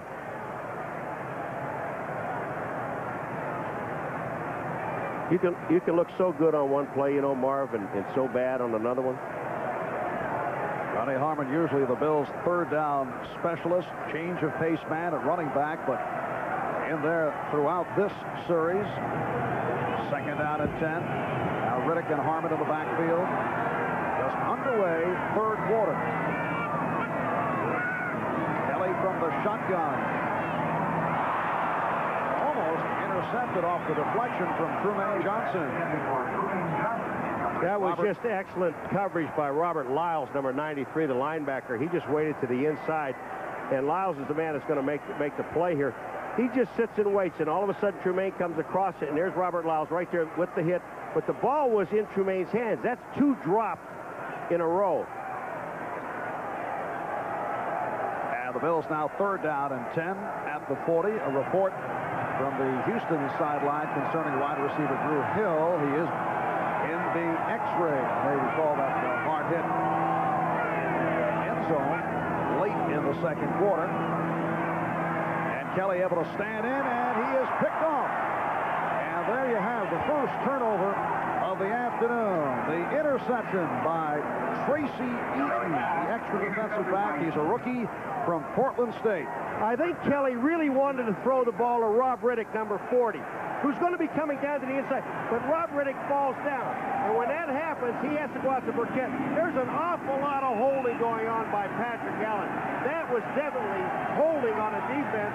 And Kelly, he's looking at Riddick. Riddick falls down. Now you see Kelly look right to his left, intercepted. For Eaton, his first interception of the season, and Houston takes over. Eaton, he picked off his first of the season just a moment ago, and we're told it's the first time he has been in the lineup defensively. He's been used on special teams. Tracy Eaton out of Bellevue in the state of Washington. So the first turnover of the day. Ron Moon hearing it from the crowd once again. Minute gone by, third quarter. Houston trailing Buffalo 7-3. First down from midfield. And it's Highsmith. Highsmith breaking tackles. And goes for 17. Darryl Talley on the stop. So Alonzo Highsmith with a couple of impressive runs here today. Not only is he an excellent blocker, he's got good hands receiving, but watch Highsmith here. Coming up, Darryl Talley gets blocked. Freddie Smirlis misses the tackle. And then all of a sudden, Darryl Talley comes back into the picture. But he is so strong. Look at his legs. They never stop driving. Alonzo Highsmith, even when he was hit, his legs keep right on going. Picked up, what, 12 or 13 yards on the play. And it's a first down at the 30. Big hole. Rozier stopped by Still and Smith. And the word on Drew Hill, the x-rays negative, and they are hoping that he will be able to return. But bad news concerning free safety Jeff Donaldson, a key man. He is out for the game with what is called a quad contusion. So we may see more of Tracy Eaton. You can see the wrap on his leg. It's on his right leg. It's and ice down. Second down 9. Houston at the Buffalo 29. 81 Gibbons in motion. Pitch out, Rozier. Penalty flag down. Rozier battling toward the first down marker. Mark Kelso, the free safety, came up to make the hit. And it looks like there may be holding against Houston. At least Freddie Smirlis indicated that, because I told you, no, it's personal foul against Buffalo. Freddie Smirlis was standing back there doing one of those referee deals again, saying, okay, holding against Houston, I love it. And you went for it. No, I went for it. I followed Fred. Fred Personal never mind foul, anybody. unnecessary roughness. Number 55 defense. Tack on from the end of the run. First down. So it is Cornelius Bennett. They tack it on at the end of the run, and the ball spotted down at the 10. Now, we thought that Cornelius Bennett and Warren Moon made up with each other. Here it comes. Here's the pitch. And that's hands to his face. I guess they're not friends yet. Maybe after this game they'll be friends, but they're not friends now. It is a first and goal at the 10. So the run by Highsmith. And now the penalty following the run by Rozier. Here's Rozier. Stopped by Bennett. Bennett, he can pursue as well as any linebacker in the National Football League. He'll come upfield and all of a sudden see that delayed draw. He goes around Steinkuhler on the outside, and now watch his pursuit, his speed, right back to the inside, makes the play, stops it for like a 2.5-yard gain. And it's a second and goal at the 7. I see Drew Hill is back. So the wide receivers, Hill with Jeffries and Duncan. And no more post patterns for Drew Hill, because he takes it literally. And he has caught 4 on the day. Off the draw, the ball was bobbled, but Rozier able to hang on. Talley stacked him up. Rozier getting down to the 5. That's twice. We saw the one on Rob Riddick's touchdown where he bobbled the ball, had the presence of mind of getting the ball back. Rozier, same thing. This ball hits Rozier in the chest. It comes out. And watch that. Total concentration on the ball. The ball is most important. I run after I get it. And it still picked up 3 yards on the play. Here's the handoff to Moon. The ball hits him in the chest and just bounces back. He didn't wrap it around, but go right back and look at the ball. Make sure you get it. It is a 3rd and goal inside the 5. Henderson the center, Munchak and Matthews the guards, Davis, Steinpool the tackles. With the protection, Moon throwing, flag down. Looks like Smirlis was offside. I'm sorry, Marvin. I think like Smirlis was offside, or Smith.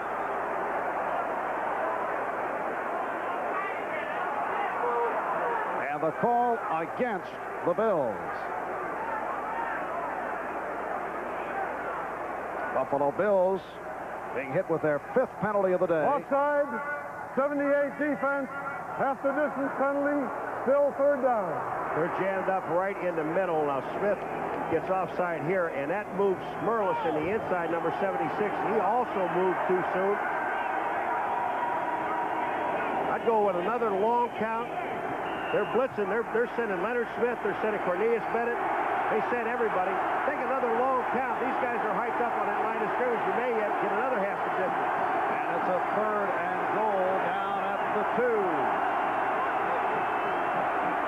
Moon on the option, pitches out. Rozier has to chase it down and carries out of bounds.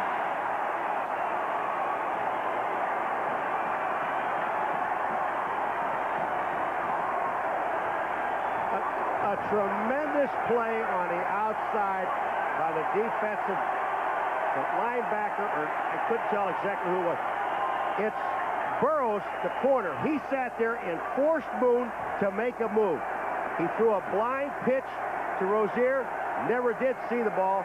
Rozier did the right thing, take it out of bounds and settle for the field goal. A loss of 12, and here is Zendejas, who hit from 35, had one block.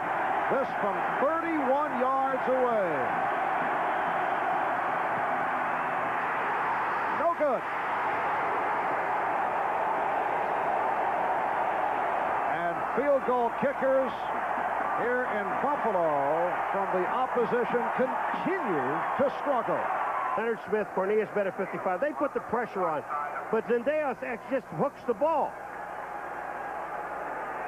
Neither one of them touched it. He just hooked it.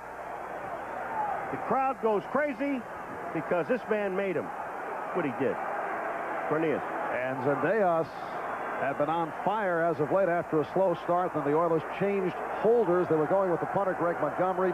Went to Brent Pease, the backup quarterback. And Zendejas came into today hitting his last 6. 19 of his last 23. He's had one block, just missed. Did hit one earlier.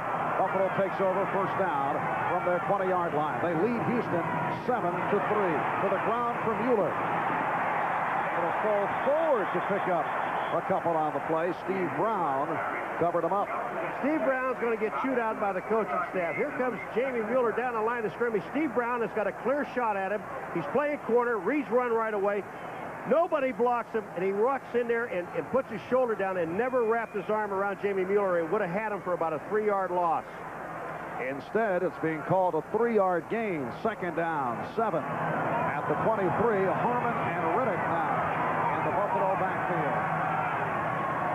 5 minutes in, 3rd quarter. Kelly completes to Harmon. Short of the 1st down.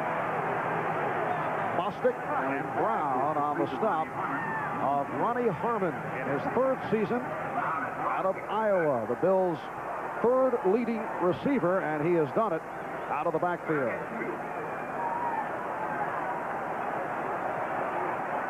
Well, Moon 11 for 19, 145 yards. And Kelly, who came out throwing and has continued 11 for 23 for 119 yards. Able to recover the snap, and that is hauled down by Childress. Well, we've got the 2 All-Pros. Bruce Smith in the 1st half, he got his sack, and here comes Childress with his sack. And that's the thing, you've got to stop the big guys because they come up with the big plays at key times. Now, Hellestray, number 71, is blocking on Childress. Childress just runs around Hellestray, but the defensive secondary, the coverage was so good that Kelly couldn't get rid of the ball. credit the defensive secondary with that sack. Houston Oilers had 42 sacks during the season, third in the AFC. Kidd punting for the second time, and Curtis Duncan is back. Called the fair catch, 43-yard punt, and Houston will go back to the offense with 8:52 left in the third. Bills 7, the Oilers 3. First and 10 for Warren Moon in Houston from his 37.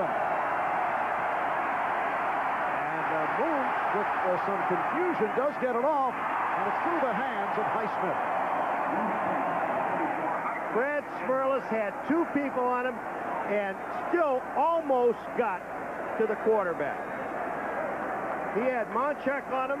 Pennison was on him. Freddie Smerlas said, I was there, but I didn't wrap my arms around him. Here's Smerlas. Monchek's got him first. Pennison now takes him.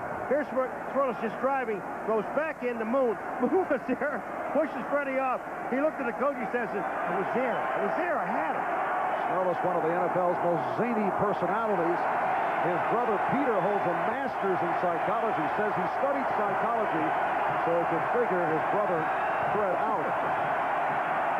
Second down play. And Moon with the pass intended for Jeffries.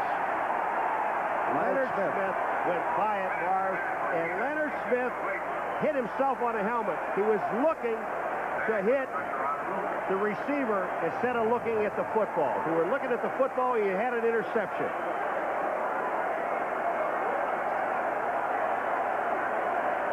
Third down and 10 at the 37. And yet another injury report concerning Drew Hill. Now we're told he has suffered a sprained neck and probably will not return. Drew Hill, who caught 72 balls this season, a primary target for Warren Moon. Third and 10 at the 37. And Moon in big trouble, chased by Bennett. Did get it away.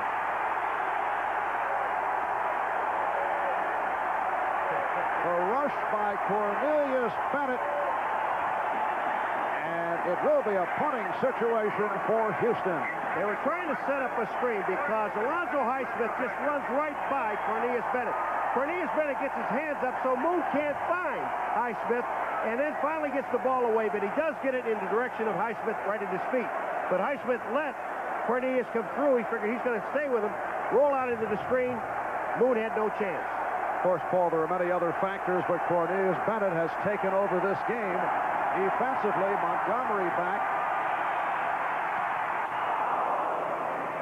And it's carries out of bounds. Errol Tucker racing over a 38-yard punt. Cornelius Bennett has had himself an outstanding afternoon. Timeout taken. We'll be right to congratulate KPRC Television in Houston, our NBC affiliate, celebrating their 40th anniversary. And I think the folks back at KPRC would like to see their Oilers pull this one out. That would be a nice anniversary present, wouldn't it? However, the Buffalo Bills with a 7-3 lead here in the third quarter. Houston's got to be able to throw. They got to throw the ball, and I think the Houston's got to. Before that, it's got to establish some type of a running game, which they have not done in this ball game. Bills first down at their 26. And here is Mueller up to the 28. William Fuller, the right defensive end, made the stop. Fuller a question mark today because of a knee problem. Mueller able to make the move past Childress, but the right defensive end, Fuller, was able to make the tackle. All right, here's Devlin on Ray Childress. And Ray Childress plays his play perfectly, except the strength of Jamie Mueller breaks the tackle. And we saw the strength of Jamie Miller right at the end of the half, where he refused to go down, taking some pretty hard shots. Now Thomas with a short pickup, maybe a yard. As the Bills go to the running game, Richard Burr, the nose tackle, outside linebacker Robert Lyles combining, and it will be a third down and 7. It's a little strange, but I think what the Buffalo Bills want to do now is just looking at that looking at the clock, number one, there's still a little over 7 minutes to play in the third quarter. They only have a 7-3 lead. They'd like to get some of that clock run off, but they also would like to move the ball. Now Trumaine Johnson is to the left. Kelly looking that way. And then goes the shorter pattern. And it's short of the first down. Andre Reed made the catch. But Buffalo will be forced to punt. And you will start hearing some boos in this stadium because they don't like this type of offense, the fans here in Buffalo. They've been throwing the ball all down the field, first down. Why would you throw you need 7 yards and you throw a 3-yard pattern? So John Kidd in with the punting unit, his third punt of the day coming up. He's back behind his 20. Curtis Duncan awaiting the punt at his 25-yard line. Houston has had 3 different punt return men this season following injuries to Kenny Johnson, Willie Drury.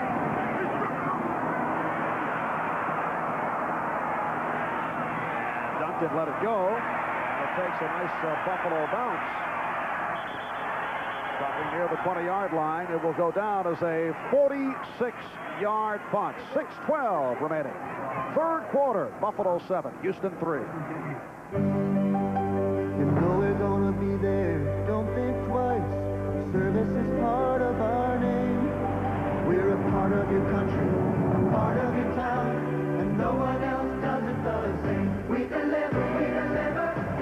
It's the reason you trust us. We know that we're gonna come through. We're your postal service. We deliver for you. We deliver for you.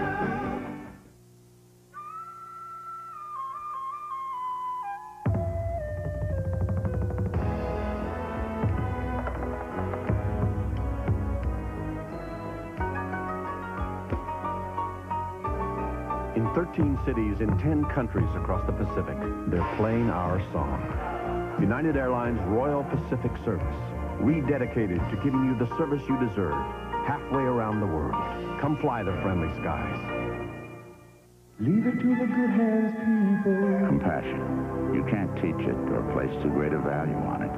But you could measure it down this very road on the morning of June 23rd. In the actions of Allstate Claims Adjuster Don Mulder, who at 5 a.m. drove 60 miles to a fire site, all just to shorten the distance between a man's loss and a man's recovery. People like Don Mulder, another reason. You're in good hands with Allstate. New Year's weekend, come home to the best in college football as the Fighting Irish of #1 Notre Dame take on the third-ranked West Virginia Mountaineers. A battle of the nation's only undefeateds that may determine the national championship at the Fiesta Bowl. Championship Monday. The best bowls are on NBC. Well, Dick Enberg, Merlin Olsen making the journey from Cincinnati, and they will be at Sun Devil Stadium. That'll be the second part of a big day here on NBC Sports tomorrow. And the crowd back into it here in Buffalo. 6:12 left third quarter. The Bills 7, Oilers 3. Houston first down from the 21. A hole for Pinkett. Alan Pinkett stopped by the strong safety Leonard Smith, and he picked up 10 on the play. Well, Jerry Glanville left tickets today, for those of you who may have been wondering, at the gate for Buffalo Bill, as Bob mentioned at halftime. Not the Old West figure, but for the television talk show character played by Dabney Coleman. It was Glanville's favorite show, canceled incidentally last year. And what about Marv Levy? Well, he said he once left tickets for his Aunt Ellen. Yes. Glanville last week in Cleveland left a ticket for Elliot Ness, who was born in Cleveland. He sets the tradition of leaving tickets for people or for things dead, and he said this week he considered leaving tickets for Paul McGuire's liver. Now, I don't know what he meant by that, Paul.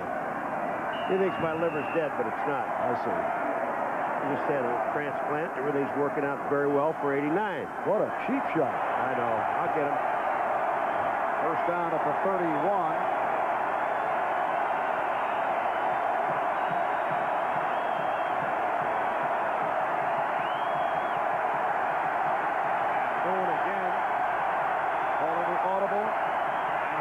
difficulty. Fumbled. Recovered by Houston.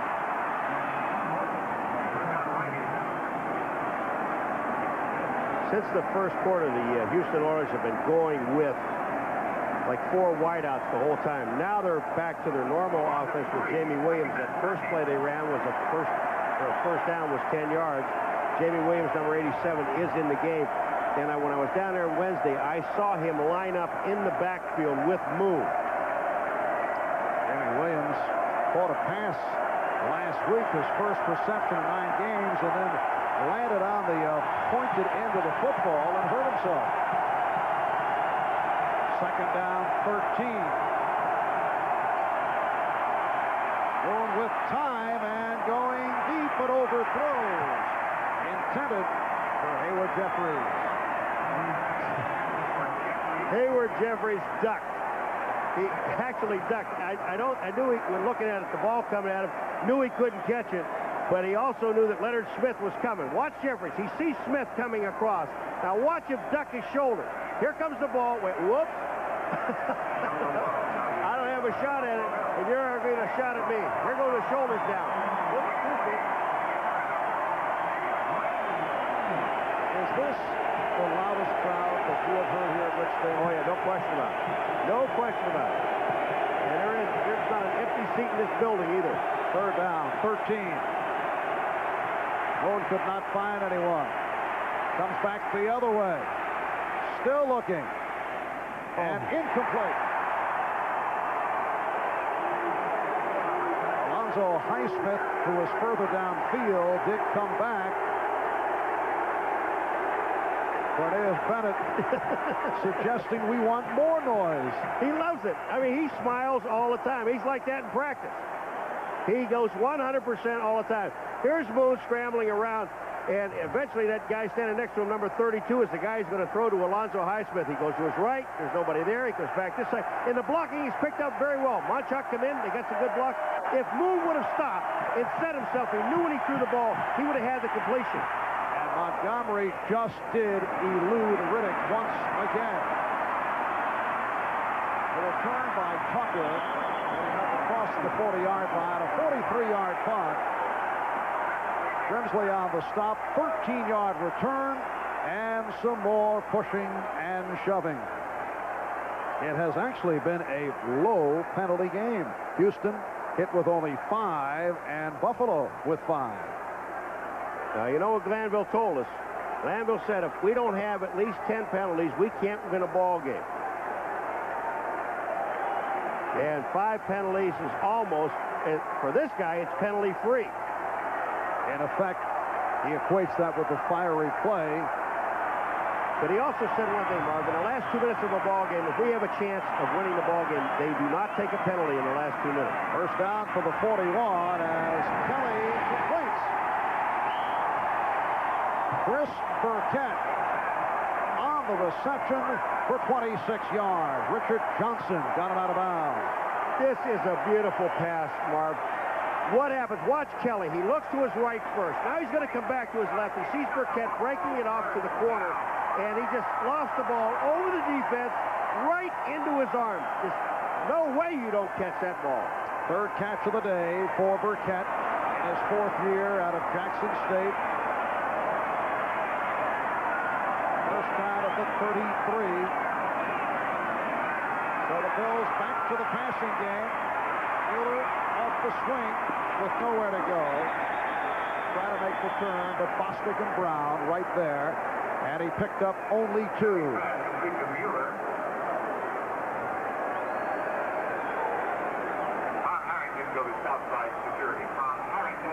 Jim Kelly, he's backing up. He's looking.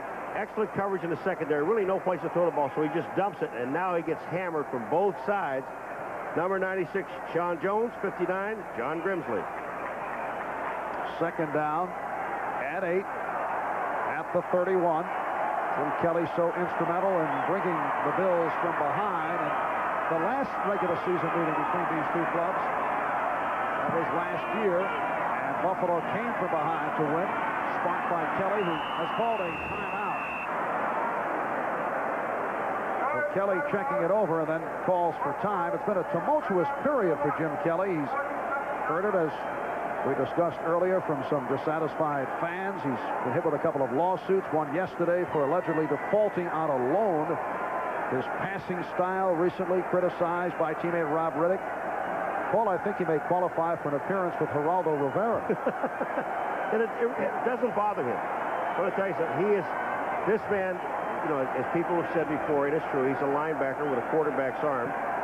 He's tough, durable. He's played the entire year. The only way I think you'd ever get him out of a game is if you broke his arm or his leg, because he's that tough. He's going to play with injuries. A couple of weeks ago, we telecast the Buffalo regular season finale against Indianapolis, and you did point out one flaw of Jim Kelly: difficulty reading. I think reading the safeties, and especially when they get closer to the end zone, he has a tendency to look to the outside first.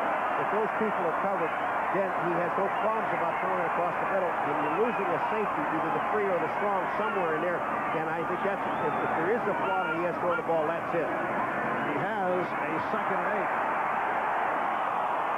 Pass intended for Ronnie Harmon. Covered by... But Chris Dishman comes up, Barb, and he's the guy that hit Kelly's arm. There's Dishman, the rookie out of Purdue. 5th-round draft pick. He's talking. He's talking. He's talking. He's going to get tired. Here he comes. Kelly's coming back to throw the ball. You're going to see right to right. Dishman hits his arm just enough.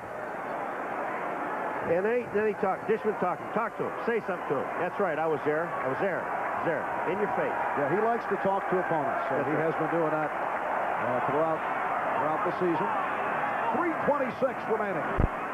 This 3rd quarter. Kelly able to handle that low snap and running for the first down, and he has it. And a penalty marker. If it holds up, he ran for 11. They are trying to console Jim Richer, number 51, who is the offensive guard, left guard for the Buffalo Bills. And this was during the course of the run. Richer, now he's mad. A lot of finger pointing, you know? All right, here is the referee, Gordon McCarter. Personal foul, face mask, number 96 defense. Half the distance from the end of the run, first down. The man he grabbed was Richer, and again, Sean Jones. Richard, what they were trying to do to console Richards is, hey, look, listen, don't go in there and do anything because you're going to get caught afterwards. If it's against them, let's go ahead and let them take the penalty and stay out of it. Richer is upset. Now, here he is. He's to the right of your screen. He's the left guard, number 51. Setting up for pass protection. Here comes Sean Jones around. Being blocked by Will Wolford, and then he reaches out and grabs Richard's face mask.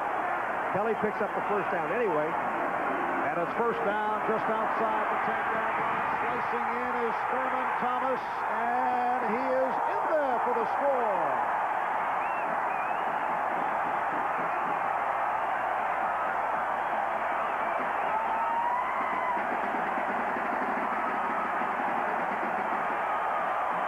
The rookie from Oklahoma State, who played in front of Barry Sanders last year, has had a superb day, and he has added to that Buffalo lead. It's the Bills 13, the Oilers 3. And have you noticed that every time the Buffalo Bills have had a good run, it's been to the right-hand side of their offense, the left-hand side of the defense, and that's Devlin's side. Scott Norwood adding the extra point. And Buffalo now leading by the score of 14-3. Here comes Thurman Thomas. The blocking is there. Just most of the people are on the ground. Thurman Thomas breaks a tackle by Al Smith, number 54, and then continues on with his continuous effort into the end zone with the excellent blocking by the right side of the Buffalo Bills offensive line. This is super play.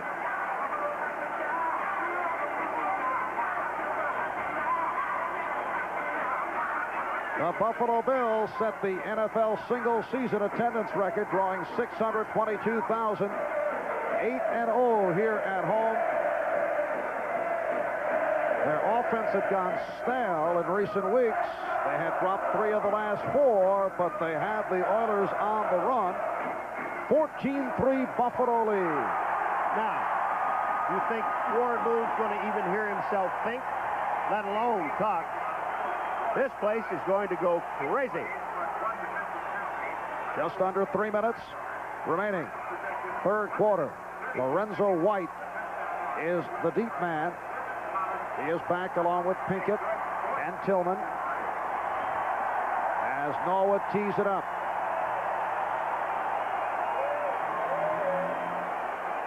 The winner here today goes against Cincinnati next Sunday in the AFC Championship game at Riverfront.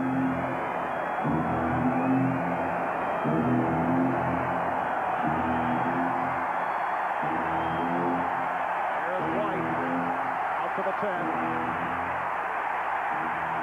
Again, good coverage by the Bills, one of their strong points.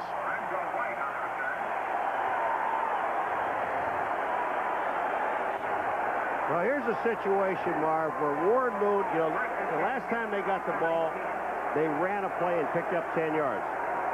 They have an excellent running game. Everybody knows that. Problem is, they've got 18 minutes in order to score 2 touchdowns.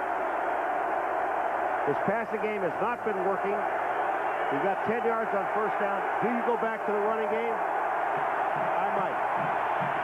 First down from the 19. Remember, Drew Hill is outside line by the sprained neck. And Moon threw a bullet. Incomplete. Intended for Leonard Harris. Second down and 10. Warren Moon has not had impressive games against the Buffalo Bills. Faced them 3 previous times. Completed only 30 of 70, 42%.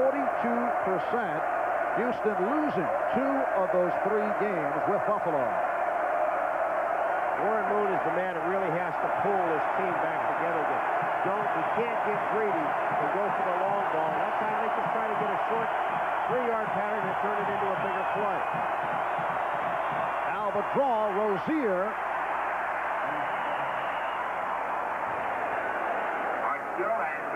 Art Still on the stop. We've been talking about the Buffalo Bills' success here at Rich Stadium. Looking at the other side of the ledger, Houston on the road, 4-5, and that includes the victory of the wild card playoff game last week in Cleveland. You know, you just feel that the intensity of the team is not there when they're on the road. And you know that Glanville really can't put a finger on it. He doesn't know what the problem is. And they were awfully loose for what that is worth prior to the game, but still a long way to go. They're down 14-3. Moon incomplete. He is 0 for his last 7. 0 for 7 in this third quarter. They went to 4 defensive linemen, they being the Buffalo Bills, and Art Still almost got to Moon. He is the man that forced Moon to throw the ball into the ground. Marv Levy trying to control his players. Get off the field, please, so we can get the punt return team on. And the punt return team has put some pressure on this man, the rookie from Michigan State, who has been a disappointment. Third-round draft pick. He's also been bothered by a pulled hamstring. Montgomery punting for the 5th time. Oh, he hit it. He hit it. Oh, good one here, yes. Tucker to his 20. Penalty marker is down. Reverses his field. And broke tackles to get out to the 40. A beautiful return. 61-yard punt. And a 20-yard return. Walter Johnson on the tackle. You know, Marv, some people have talked about that rule. We saw Montgomery being blocked one time. But, you know, I think they've got to go back and change the rule. Because any time you have a team that's 4th and more than 5, say 6, if you run into the kicker, it's only a 5-yard penalty. Yes. They're really exposing a kicker to get for injury. And they're enabling teams to say, okay, hey, why not? Let's go for double it. foul. Hit the guy. Illegal use of the hand. Number 84 offense before the kick. holding number 96 on the receiving team during the return. The penalties offset, repeat, fourth down. Now, someone didn't agree with that. Yes. Someone totally didn't agree with that. Okay. Haywood Jeffries of Houston called. Leon Seals of Buffalo called. Punter's upset. Jeffries is holding.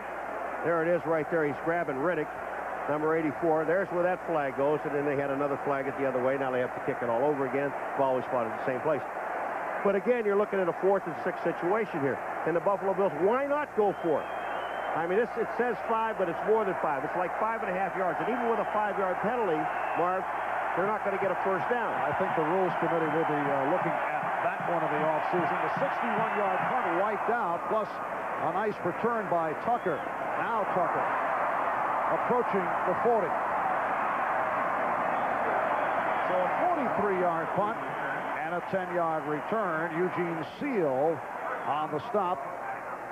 Tucker taking a hard hit.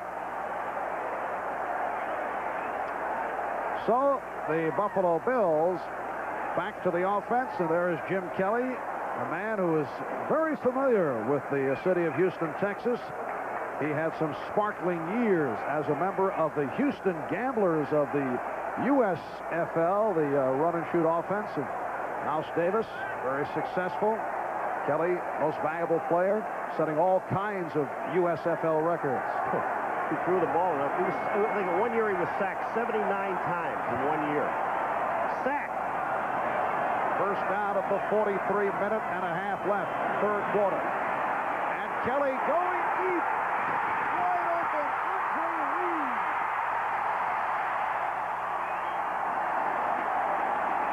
Forced out by Richard Johnson. Remember I told you that the Houston Oilers on first down play have a tendency to play zone defense. That time, all Andre Reed did was run by. Watch this. Here's Allen. He's sitting in zone. He's waiting for a safety to come over to Andre Reed. The safety never gets over there. You also have Metzelars, who is the tight end, running downfield with a safety, Richard Johnson. No one came over to cover Andre Reed. Kelly read it. Bang. Almost touchdown. Down to the 2-yard line. Richard Johnson replacing the injured Jeff Donaldson, who's sidelined for the game. 55-yard pass play. Andre Reed with his 4th catch. And the Bills have a first and goal at the 2. Riddick and Byram now in the backfield. A minute 23 remaining. Third quarter.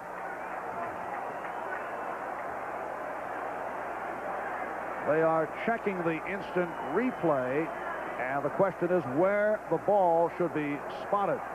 That is where Reed stepped out of bounds, and it may be moved back now to the 4 after they checked it out. You know, one of the things... out of bounds at the 4-yard line. Yes. First and goal.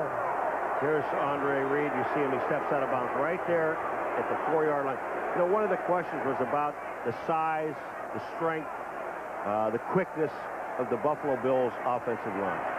Can they give Kelly the protection he needs? There's only been 1 sack on Kelly.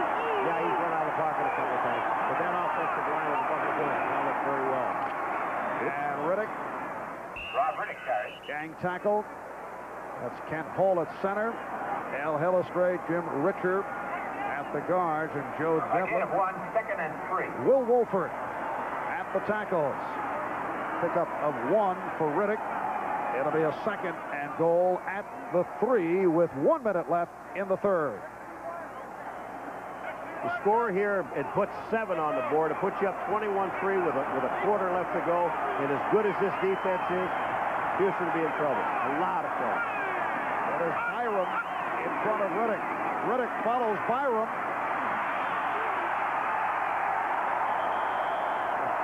And not able to cross the goal line, stopped by Robert Lyles and several other Oilers.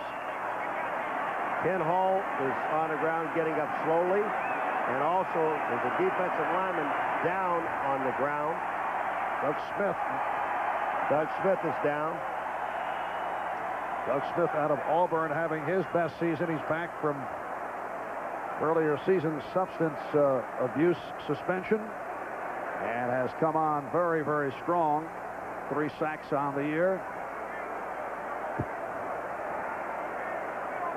We're going to see Riddick going in front of Byram to the left, and there's great pursuit by the entire defense of Houston. First of all, Lyles hits him 93, but the leg drive of Riddick is not that big. There were only 8 players that got a piece of Riddick, plus Childress coming over the top that has to fall on his back. There are 25 seconds remaining.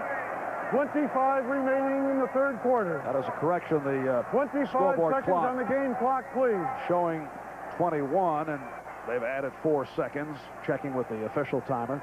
So 25 seconds left in the third quarter. Jerry Glanville and his Oilers trailing 14-3, and Buffalo at the doorstep. Not a happy crew. Well, last season, the Houston Oilers did reach this point. They defeated Seattle in a thrilling overtime victory at the Astrodome in Houston, and then they were blown out by the Broncos in Denver. Right off the bat. I mean, what's like Denver? I'll tell you, I was standing on the sidelines in that game last year, and with Ahmad Rashad, we were doing some reports, and when Denver scored right off the bat, right after that turnover, Ahmad looked at me with like 2 minutes into the game and said, "Game's over." Kid you? We got to look at that earlier here this afternoon. It is a 3rd and goal at the 1. Exelars in motion. And Riddick didn't cross it. No, he did not. Now, what do you do? I kick a field goal. At the end of the quarter, they'll have the time to make a decision. All right, well, earlier they passed up the field goal and went for the first down of the touchdown and did not get it. And Jim Kelly describing to Marv Levy, we have that much to go. As Riddick is stopped, he is stacked up. 3 quarters complete here in Buffalo. And the Bills lead the Oilers 14-3. Tuesday at DJ's #1 with a bullet. First-degree murder. Inquiring minds want to know who done it. The kind of man my mother warned me about. You sound like you love it. Matlock Tuesday. Grow with us, with the health plan. You can grow with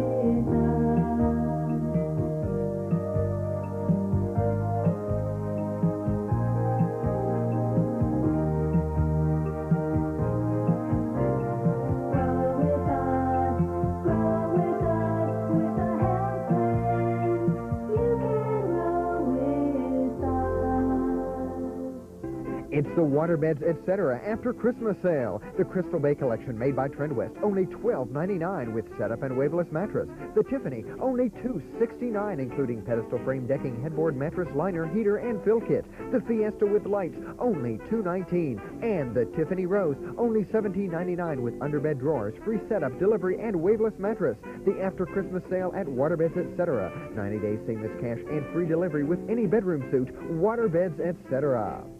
Find out for yourself why Cardinal Motors has become the Valley's largest GMC dealer.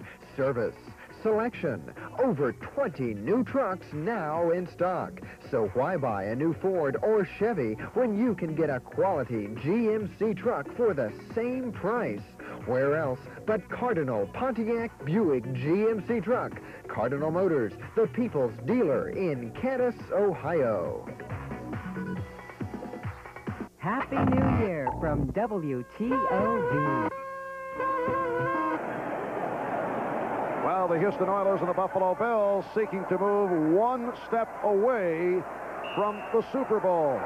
Super Bowl 23 to be seen here on NBC on January the 22nd. And we get underway, fourth quarter, a 4th and goal from the 1.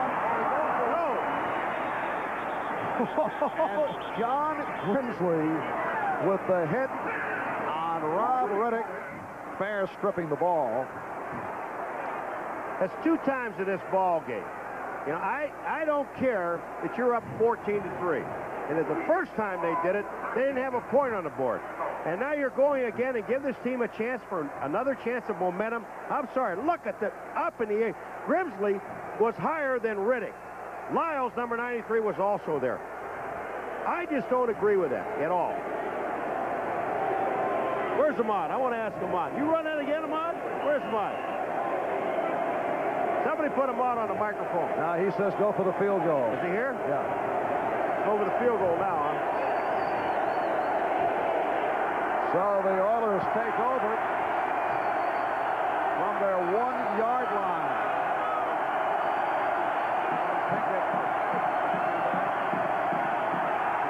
The snowball is being thrown in the direction of the Houston backfield. Nate Odom with the tackle of Haywood Jeffries. Big play by Warren Moon. It picked up 18. He had gone 0 for 7 prior to that completion. Look at the stats. Now you see how the game pulled. Remember halftime how close everything seemed to be? And now the Buffalo Bills about a 60-yard, 65-yard advantage on this team. But they're almost balancing out a little bit. Houston Oilers are balanced out. Let's throw snowballs in the end. Some idiot up there is throwing it to Houston Oilers. The Buffalo Bills that are, you don't throw it first of all to anybody. I don't understand that. And here is Moon. It's pass to Gibbons, but intercepted. Kelso on the interception.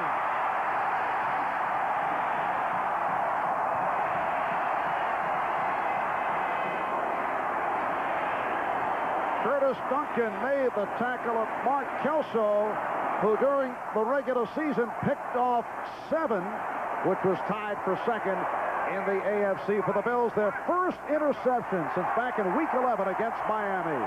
Coming out from the goal line, there's a lot of clutter in the middle of the field. Just take a look at this ball. Wasn't even close to Gibbons. Bentley, number 50, was down screening Moon, so he can't find Gibbons. And Kelso playing free safety, waiting on the ball. Interception. Bills ball inside the 20. Now, the final chapter, students, in Bosworth's book of etiquette. Personal hygiene. How will you separate yourselves from those barbaric hordes that exude a most malodorous air? Right Guard Sports Stick from Gillette. Maximum protection and a fresh scent.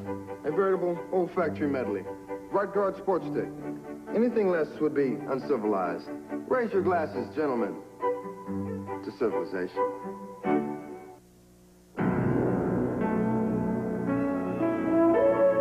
Introducing the all-new Plymouth Acclaim LX. To have V6 power, available room for 6, ultra-drive automatic transmission. To combine the best of all worlds takes a world beater. A world beater to satisfy the customer. The new Plymouth Acclaim LX proves the 9 most important words Plymouth knows. To today's Oilers and Bills, a humble reminder from Diet Coke. Ours is not a perfect world, but Diet Coke just might be the perfect thirst quencher. With real cola taste and just 1 calorie, you can drink more of it. So it's the perfect soft drink for an imperfect world. Just for the taste of it, Diet Coke. Today's game is brought to you by Budweiser and Bud Light. We'll also bring you Bud Bowl 1 coming January 22nd on NBC. By Plymouth and the 9 most important words Plymouth knows. And by Right Guard Sports Stick from Gillette. Anything less would be uncivilized. And we wish you a Happy New Year. Marv Albert, Paul McGuire, Rich Stadium in Buffalo. Warren Moon was just picked off for the 7th time in 4 playoff appearances. Kelso on the intercept. Here's a reverse for Reed. And it started out as if it were going to work. And then Steve Brown able to move up to make the tackle. Andre Reed on the reverse stop. Steve Brown makes a play, but another guy that got in on that play, Al Smith, number 54, the linebacker, really makes a great move to get back and shows you some speed. Lyles misses the tackle here. Here's Kelly out front. He's not going to block anybody. But you see Al Smith, number 54, came from the other side of the field, was there to help out. Brown made the play. Minute and a half gone by, 4th quarter. Buffalo with a 14-3 lead on Houston. Lost a yard on that play. It is a 2nd and 11 at the 19. Bueller and Thomas, the running backs. Check that, Ronnie Harmon. Well, Harmon gets down to the 12-yard line. Childress made the stop. They're working their way into field goal range. And Harmon, with his first carry, picked up 7. Childress was actually, Ray Childress, number 79, you see him there making a stop. He was actually stunning in that direction. They had a deal going on with the 2 defensive linemen. He was going that way, and Harmon ran the same direction, picked up 7 yards on the play, or 6 yards on the play. So, 3rd down play.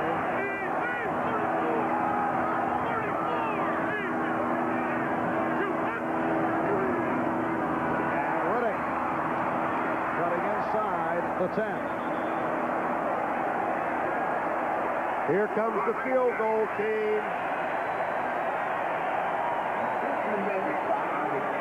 And one of those rare occasions where the crowd is cheering at the appearance of the field goal unit. Well, why not? I mean, it puts you up 14 points. That means that they have to score 2 touchdowns to tie you in 11 minutes and 50-some seconds. Well, there's no question here on the 4th down and 2. Yeah, but anywhere. I don't care.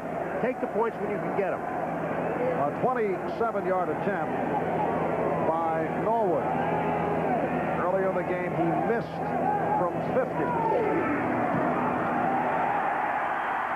And he drills it home. Scott Norwood, who has had a terrific season, has added to that Buffalo lead, 17-3. It's been said Chrysler's LeBaron may be the most beautiful car to come out of an American design studio in over a decade.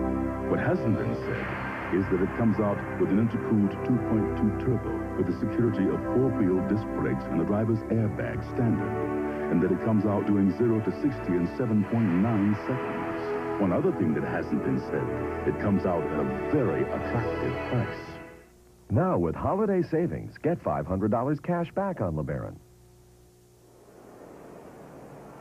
One night, not too many years from now, some companies will have great cause for celebration.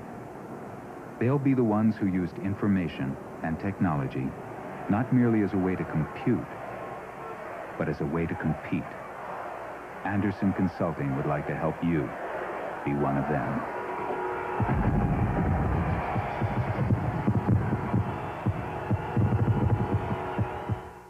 Oh, yes, contemptible. I'm speaking of offending in the personal grooming arena. When seeking maximum protection and a fresh scent, one should grab Right Guard Sports Stick from Gillette, antiperspirant and deodorant. Anything less would be uncivilized. Land sailing on the dry lakes of Black Rock, Nevada, and the great taste of old Milwaukee beer. There's nothing like the flavor of a special place in old Milwaukee beer. It doesn't get any better than this. Brutus the barber knows that a good haircut can be expensive, but for outlaw Ron Bass, I'll do it for free on Saturday night's main event. Scott Norwood's 27-yard field goal, giving the Buffalo Bills a 17-3 lead. There's Shane Conlon sidelined today because of a foot injury. Pro Bowl man, 2nd season out of Penn State. Scott Radisick replacing Conlon, and he is said to be iffy should the Bills go on and face Cincinnati next week. And the man, I talked to him yesterday, Shane, he's so down about this thing. He wants to play so badly, and if anybody could play, this guy could. They just said there's no way. Here is the kickoff from Norwood. Spencer Tillman on the return. Getting across the 15-yard line. Mark Pike on the hit, and this crowd responding to the special teams work of the Buffalo Bills.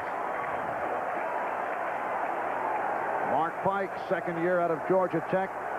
Very strong all year long on special teams. So Houston now with a significant series. They're down by 14, 11:26 remaining in the fourth quarter. Even with 11:26 remaining. Now, Houston has 3 timeouts in this ball game. Don't get greedy. First, the most important thing is to get the ball out of this hole, maintain some first downs, and get a touchdown to get you back in. Jeffries to the left, Gibbons right. And the handoff for Rozier. Flag thrown. Mark still on the stop of Mike Rozier. Left guard, offense. 5 yards. That is Mike Munchak called. They were talking about with Shane Conlon out, Marv, that I mean, it really hampers the running defense of the Buffalo Bills. Radicic has had a pretty good game. We haven't called his name that many times, but this defense responded to everything, and they're doing the job. 11:26. It's on the game clock. Thank you. The officials just double-checking the scoreboard clock. It is a 1st and 15 from the 12. And Warren Moon now not only facing the Bills defense, but facing the Buffalo crowd. Jeffries off the reception. Short of the first down. Ball was not loose. And let's see. It is recovered by Buffalo. Jeffries made the reception. Eric Burrows coming away with the ball. Cornelius Bennett with the hit on Hayward Jeffries. Ahmad, we were talking to Ahmad about Warren Moon, how poised he really is. But Marv, let me tell you something. When you take a look at what he does here, Moon throws the ball exactly where he was supposed to throw the ball to Jeffries, underneath the short route. When you're running with the ball, they're coming from all sides. You must protect the football. Cornelius Bennett came from the backside. Watch this. He's going to strip the ball. Jeffries doesn't see him. Bang. Here comes the ball. Comes out. And the Bills first down at the Houston 23. Kelly with the short set. Burkett could not hold on. They are not settling, are they? They're going back, throwing the ball again. He tried running the ball, and that wasn't working. Good hit from Patrick Allen. Cornelius Bennett has got such excellent speed in reaction now. He sees the pass cut. His main job is to get Jeffries. Look at this. He just pulls his arms away, and you can see all the way down, he's just pulling his arms away from the ball. 2nd and 10 at the 23. Thomas continues to run around.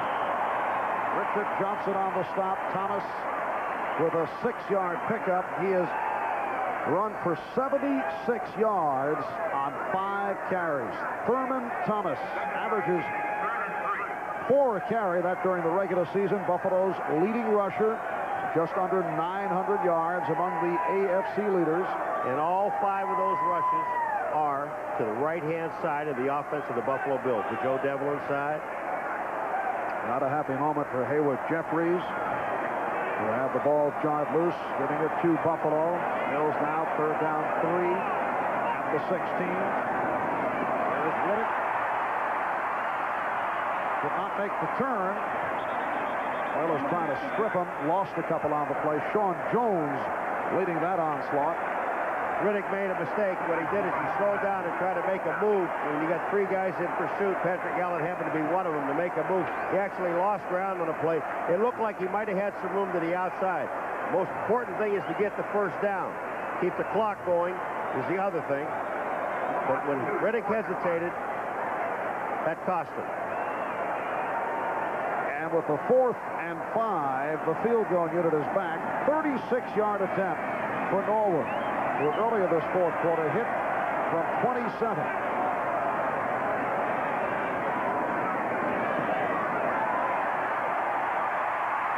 No good. And that could be critical with 9:34 remaining. So Norwood, who has had a tremendous season, missing what could be a big one. Alex Jeffries' expression on his face. He's sitting on the bench now. When the field goal is missed, watch his eyes. He'll look to his left to see if someone said, hey, everything was all right. Well, it wasn't all right. You fumbled the ball. And nobody's patting him on the back. Get back in the game and do something. And the Oilers now back to the offense. First down from the 20. Moon dumps it off to Pinkett. He has the first down and some more. Out to the 35, 15-yard pickup. Darryl Talley on the stop. Be patient. Just be patient. You've got over 9 minutes to go in this ball game. If you can put a touchdown, they're going to have the hurry-up offense. But if you can put a touchdown on the board within 4 minutes, you'll still have 3 timeouts and time to get the ball back. Ford was looking for Gibbons, but he was well covered and just looking to run out. He was looking at the near side for Ernest Gibbons, and wisely did not throw. Picked up 3 on the play. It will be a 2nd and 7 at the 38. Ernest Gibbons came back and got a block on Radicic. They're going to throw it to me. I'll come back and help you by blocking. What is that? I would not even venture a guess. Now Jeffries to the left. Duncan comes to the right. 9 minutes remaining, 4th quarter. Moon able to complete. Leonard Harris on stop by Mark Kelso. A 30-yard pass play, and that quiets the crowd.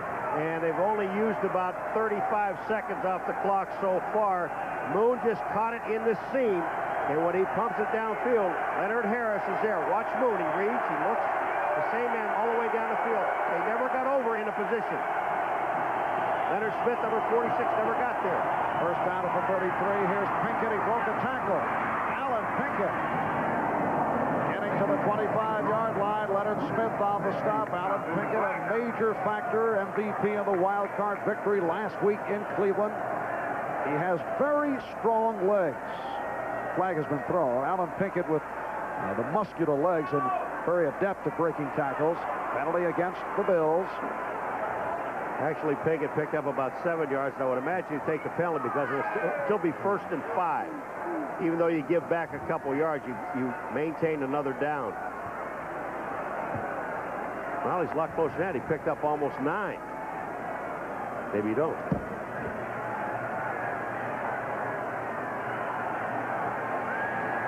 Referee Gordon McConnor. Offside, number 78, defense, penalty accepted, 1st down 5. So it is Bruce Smith called on the penalty.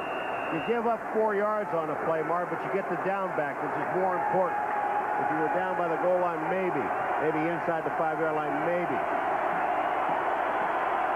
And the crowd back into it. 1st and 5 at the 27. Boone with a dump off, and it is caught. And that is another 1st down. Pinkett able to gain control. Ankle tackled by Talley. And it is a 1st down for Houston. They trail 17-3 with 7:40 left in the 4th. And again, the Oilers to the hurry-up. All he has to do is be patient. Don't try to grab it all.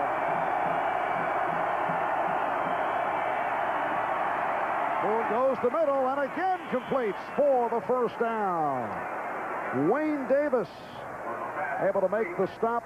Again, it's Leonard Harris, 15 yards on the play. You know what the prevent defense is? The prevent defense prevents the other team from kicking a field goal, but enables them to get a touchdown. Now here goes Harris down, and they're just drift off, playing in the zone.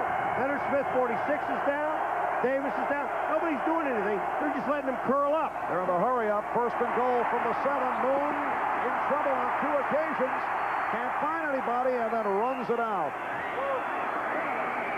And Warren Moon, because he is so shifty, was able to avoid the sack twice in that sequence. And that's that thing, putting the ball up in the air, and the defensive linemen are trying to knock it down instead of going right at Moon and tackling Moon. But again, if you hit him after the play, it's a personal foul. This shows you the mobility of Warren Moon. Here he goes back, no one's open. First he gets rid of Davis.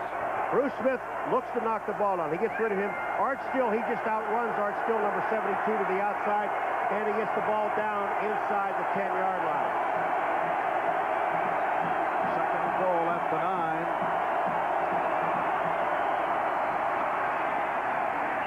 Highsmith for a short pickup still. On the tackle, Warren Moon, who went 0 for the third quarter, 0 for 7, has turned it around here in the fourth, connecting on 6 of 7. Successful with Leonard Harris in particular and Alan Pinkett. Now here's a situation that I know that I'm going to be absolutely right. Oh? They will not kick a field goal. Very good ball. Okay, I just wanted to clarify that in case anyone out there were wondering about it. It is a third and goal at the 6. A huge play here for the Oilers. Moon going end zone for Duncan, broken up. But a penalty marker down. Derek Burrows very upset. And let's see if that's the interference call. Pass interference. Number 29 on the defense. Yes, it First is. down, goal to go at the 1. Derek Burrows called on the interference. And they're not happy. All right. Down in the corner, that's Duncan, number 80. And Moon is going them all the way.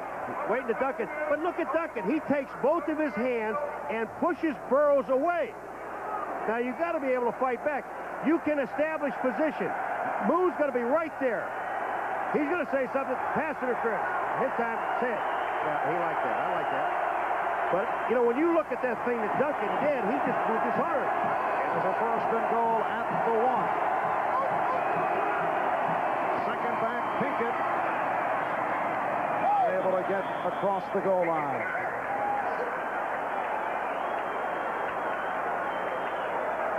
In Houston, they're wasting time. Now we're down to 5:50 and counting, 5:47, and it's counting. And they're walking back in the huddle. They have 3 downs to get it in the end zone.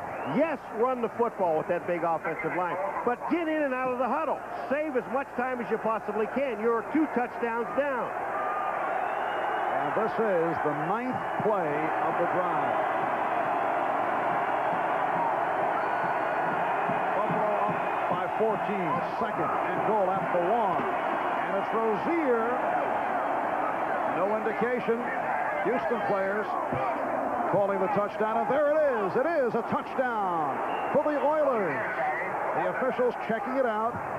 And Houston with its first touchdown of the day. It's been a long day crossing that goal line. Leonard Smith is not sure, not happy. It took a long time. Rozier just follows Alonzo Highsmith into the hole. Now here it comes. Rozier is hit right about the 1-yard line, but then he gets his head down and gets across. Monchek, you see him sitting in the end zone. Rozier is right across from him. It's touchdown. And the extra point from Zendejas. Penalty marker down. The kick was good. There's a flag on the play.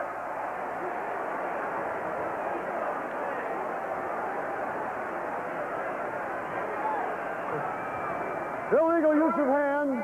Number 91 on the kicking team. 10-yard penalty. Free kick. All right, now this becomes a bit more interesting. Johnny Meads called on the penalty.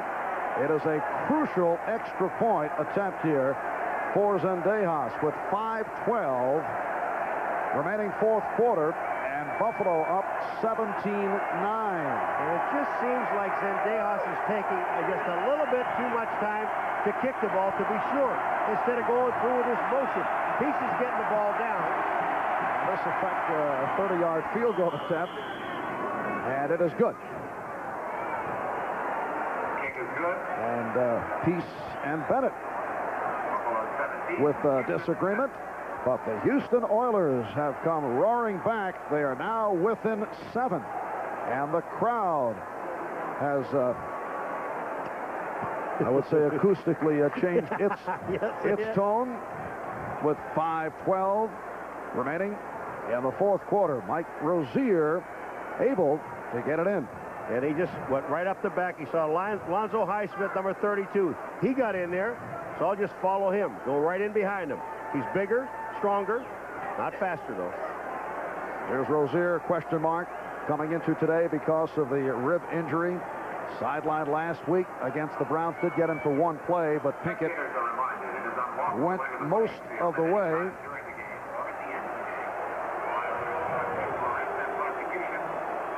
There was a little confrontation afterwards. Did Cornelius Bennett hit Zendejas, or did he not? And that's what Peace was upset about. Zendejas kicks. Cornelius Bennett comes in, but he was blocked and he was on the ground. Zendejas was actually walking off the field. He was looking up at the ball in the end zone or over the goalpost, and he just rolled over his legs. And the kickoff by Zendejas. Errol Tucker on the return. So Tucker gets across the 25, 17-yard return. Toby Caston on the stop. Errol Tucker back from a knee injury, activated a couple of weeks ago. He was a fifth-round pick of Pittsburgh back in '85 and broke his leg on a punt return. Steelers waived him, and he has resurfaced with the Buffalo Bills. 9 plays, 80 yards, consuming almost 4.5 minutes, and Rozier brought it home. The Bills are going to run. They're going to run right, but I suspect they're going to pass.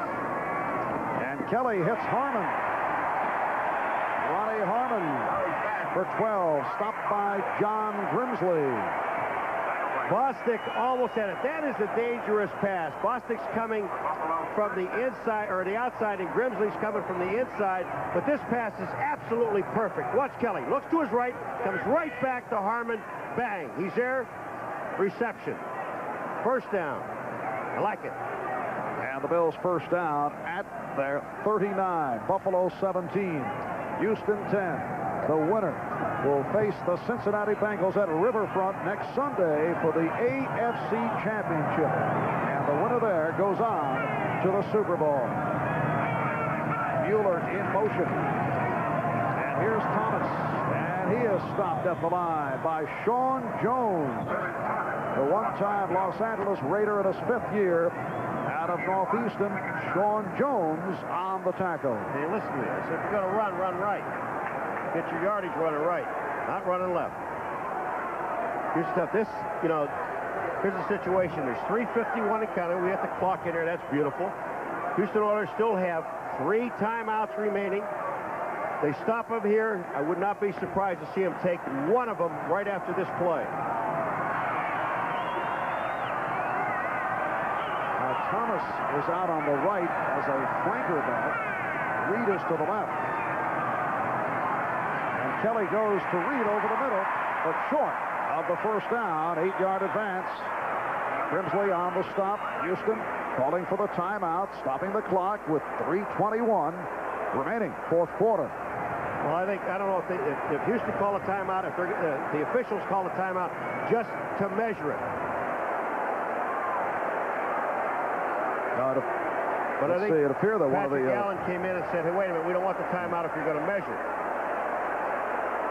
It appeared that one of the Oiler players was requesting the timeout. It also looks to be short of the first down.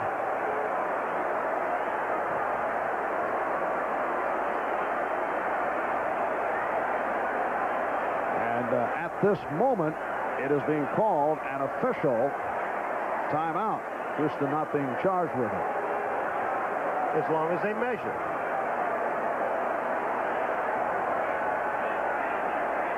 Because I don't think I would have wasted a timeout if it's going to be 3rd and about 2 or 3 inches, because in all likelihood they would get the first down.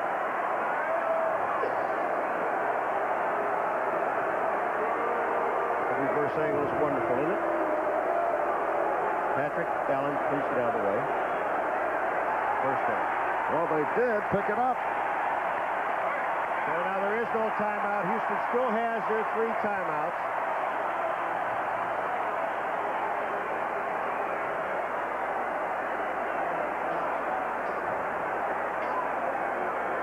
It is a first down at the 49. 3:20. And the clock is running. That's time remaining in the 4th quarter. Do you know that Buffalo, any one of those 2 times they could have kicked the field goal, would be up by 10 now? That's not, but that's not true, because you don't know what would happen after that particular point. You don't know if the game would have been the same. Oh, I do. I saw this last. Oh, I see. Not disagreeing with the fact that they should have gone or not gone with a field goal, but you just don't know what will happen. Oh, hard hit on third and Thomas. Sean Jones with that stoppage of Thomas, and now the timeout is taken with 2:47 remaining in the fourth quarter. And as you mentioned, Paul, Houston not charged with that previous timeout. Now they officially call for time. So a 17-10 lead for the Buffalo Bills. And a big play coming up. The crowd announced 79,532. The Buffalo Bills setting an NFL attendance record for the regular season, drawing 622,000 here at Richard Stadium.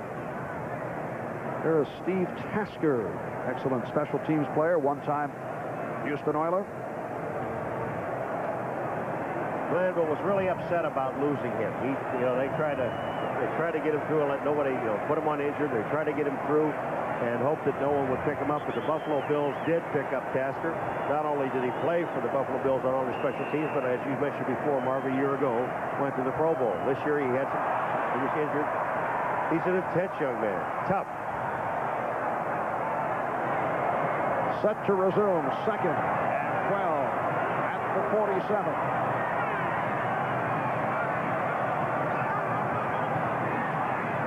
And Kelly completes for the first down to Trumaine Johnson. Domingo Bryant on the tackle, but a penalty marker is down. And I believe it's against the Buffalo Bills. What a beautiful pass, Marv. It was perfect. Holding. Number 51, offense, 10-yard penalty, repeat second down. That is Jim Richer, the left guard, and that wipes out the 14-yard pass play. And Kelly couldn't have thrown a more perfect pass. Jim Richer, number 51.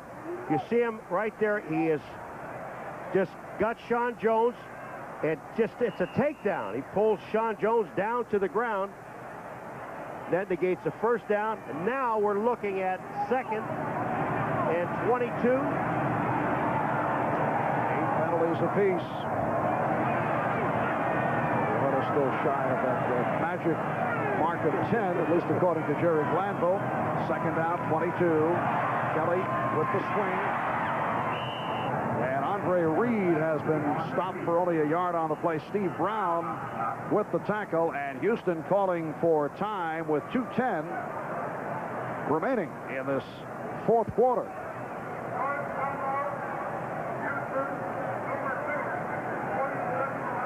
So the clock is stopped, and when we pick it up, Jim Kelly looking at a third down and 20. Back at the 35, the Houston Oilers very much alive in what has been a hard-hitting, superb divisional playoff game. The winner going against the Cincinnati Bengals on NBC. That'll be next Sunday at Riverfront. And I'm just looking about with Kelly coming back in this thing, I would be surprised to see him throw the football here. You're going to have third down in almost 20, Marv, and a mistake here could be costly. Run the ball, get it down to 2 minutes, then go ahead and punt the ball away. The defense has been almost flawless today. Put it in the hands of the defense, because a touchdown can only tie you. It can't beat you. So don't do anything foolish. Don't do anything stupid. Run a play here, then punt the ball, then play defense. You'll be in Cincinnati? No, I'll be doing college basketball. Nearby, Louisville. Not at the same time. Paul I at want to watch Louisville. it. I want to watch it. Oh, you'll check it out. With that other guy. What's his name? The other McGuire. Third down and 20. That was totally wrong. And Kelly getting it off and completing, but short of the first down. Ronnie Harmon came back for it. 16-yard pickup. And we are down to 2 minutes left in the fourth quarter. It's a back on Craig, so it's going to be a long way for Browner to get back on zones and double coverage. So it's going to be interesting if he can pick a couple off like he did a few weeks ago. All right, Dick, the Vikings coming out of their locker room. We're going to meet their starting defensive lineup, and also we'll see who will start on offense for the 49ers. This crowd will erupt when we continue live from Candlestick on CBS in just a moment.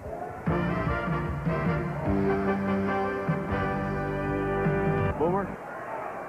He doesn't care about rolling out to his left either, throwing the ball back to the other side of the field. He's got the arm that can do it. He also has some pretty good running backs in his backfield. Davis Brooks. Hickey. So it is a punting situation. And Kidd on for the 4th time. So Houston will get it back. Curtis Duncan is back at his 10.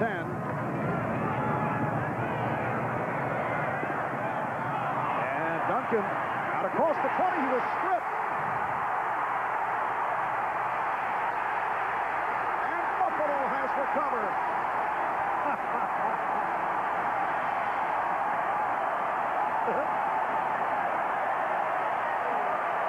Ray Bentley on the recovery. Curtis Duncan coughed it up.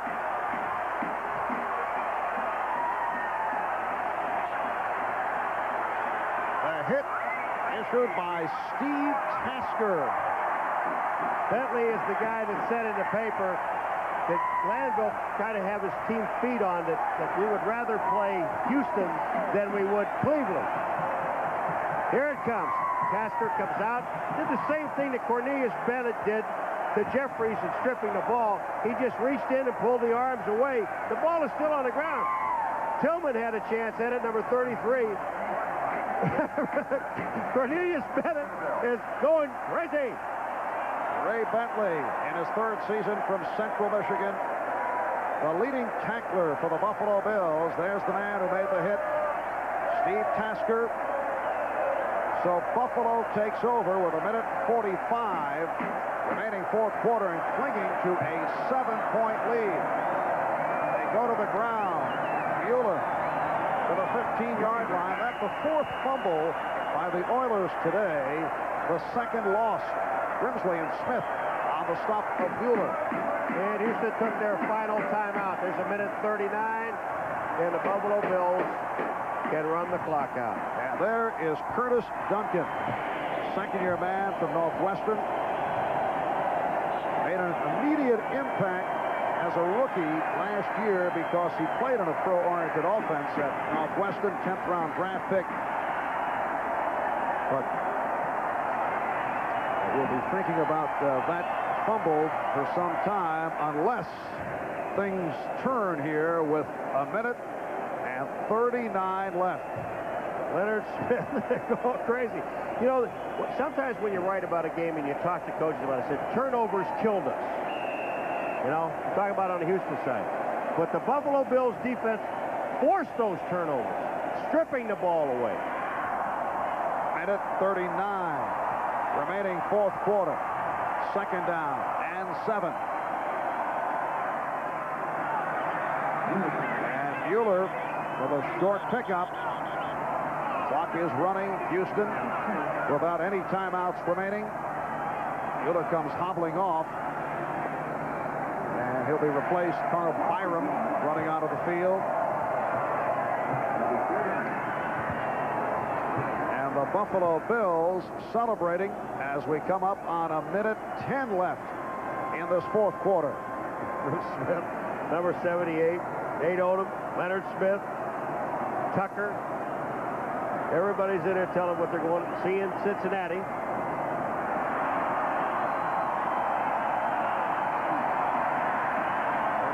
Clock is down to 2. They get off the play. Byram stacked up. They are not going to have to run another play, Marv. And Jim Kelly waving to the crowd. Kelly gets the crowd going. The clock running down. And they are celebrating here at Rich Stadium in Buffalo. Marv, the only sad part about it, if they win their last game in Indianapolis, where we were, they would be playing. They would have been playing here next week instead of going down to Cincinnati. That's from the Buffalo point of view, but The Bengals just delighted that they will be hosting the AFC Championship game next Sunday as the Buffalo Bills defeat the Houston Oilers by the score of 17-10. Thanks to our spotters, Michael Gluck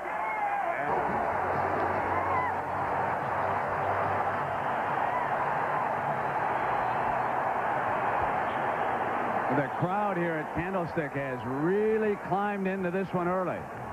So we'll come back with the opening kickoff, and we'll see you with the NFL today at halftime. Cincinnati. And they will be celebrating this well into the night here in Buffalo. We'll be right back. The home of the 49ers as they entertain the Minnesota Vikings in the NFC Divisional playoff game under just perfect weather conditions. Temperature 49 degrees.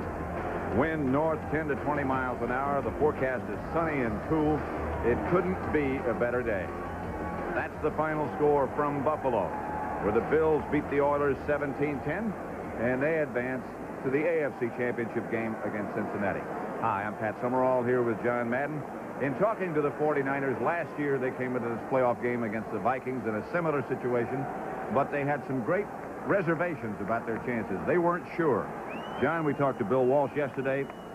He seemed more confident yesterday. Well, you know, he seemed confident. We watched the pregame introductions here, and that looked like a fired-up offense. And Bill Walsh was telling us yesterday that his offense has to get in sync. And I think by that he means that his offensive line has to control that defense. But even more than that and bigger than that, he has three producers on this team. It's his quarterback, Joe Montana.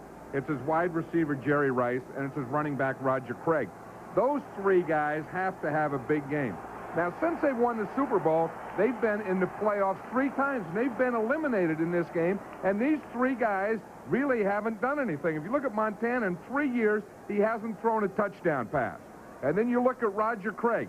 He's only gained 57 yards in 3 years, and he hasn't scored a touchdown. Then Jerry Rice. He's a big play guy. He didn't score a touchdown. But it's interesting, if you look at those three guys when they were introduced, I'll tell you, today they have fire in their eyes. They really do. Speaking of producers, I like that word. The Vikings have some producers as well. What do you think they have to do to win this contest? Well, I know that, you know, they always talk about being able to run, and I know Jerry Burns likes to run just enough to get some play pass going, just enough to keep that pass rush going so they don't take up on the field. But the thing that they have to do is they have to get the ball to Anthony Carter. In fact, Bill Walsh said last night, I'll tell you what, if they don't get the ball to Anthony Carter on at least 4 big plays, there's no way they can beat us. Under ideal playing conditions, and you think back to yesterday at Soldier Field in Chicago where the Bears beat the Eagles, this couldn't be more perfect. The 49ers will kick it off as you look at this marvelous scenery in the city by the bay. Mike Kofer will kick it off. Very strong leg. That's Darrell Harris back in the middle for Minnesota. The remarkable thing about today here at Candlestick Park, you hear so much, John, about the wind in this city and in this ballpark, but there is almost none. Today is a perfect day for football, for everyone. The quarterback, that's really the only thing that bothers the quarterback is the wind, and as you say, there's none down there today. Line drive kick to Harris. Bobbled. Picked up at the 4. And tackled at about the 18. Return of 15. Wade Wilson starting at quarterback, of course, for Minnesota. Outstanding game against the Rams. He'll be going against this front 3 to begin with, at least. Roberts, Carter, and Fagan. The linebackers, Haley, Farnhorst, Mike Walter, and Romanowski. In the secondary, McKyer, Don Griffin, Ronnie Lott, and Jeff Fuller. Look for him to go after Griffin. Alfred Anderson and Alan Rice. The Baylor pair start for the Vikings. Wilson. Pump fake. His receivers knocked down. Hassan Jones, the intended receiver. He's hit by McKyer, and a flag is down. Well, the Vikings were coming out early to go for a big one. As you said, it looked like Tim McKyer just tackled Hassan Jones about 5 yards off the ball. Foul. Number 22, Defense, automatic first down.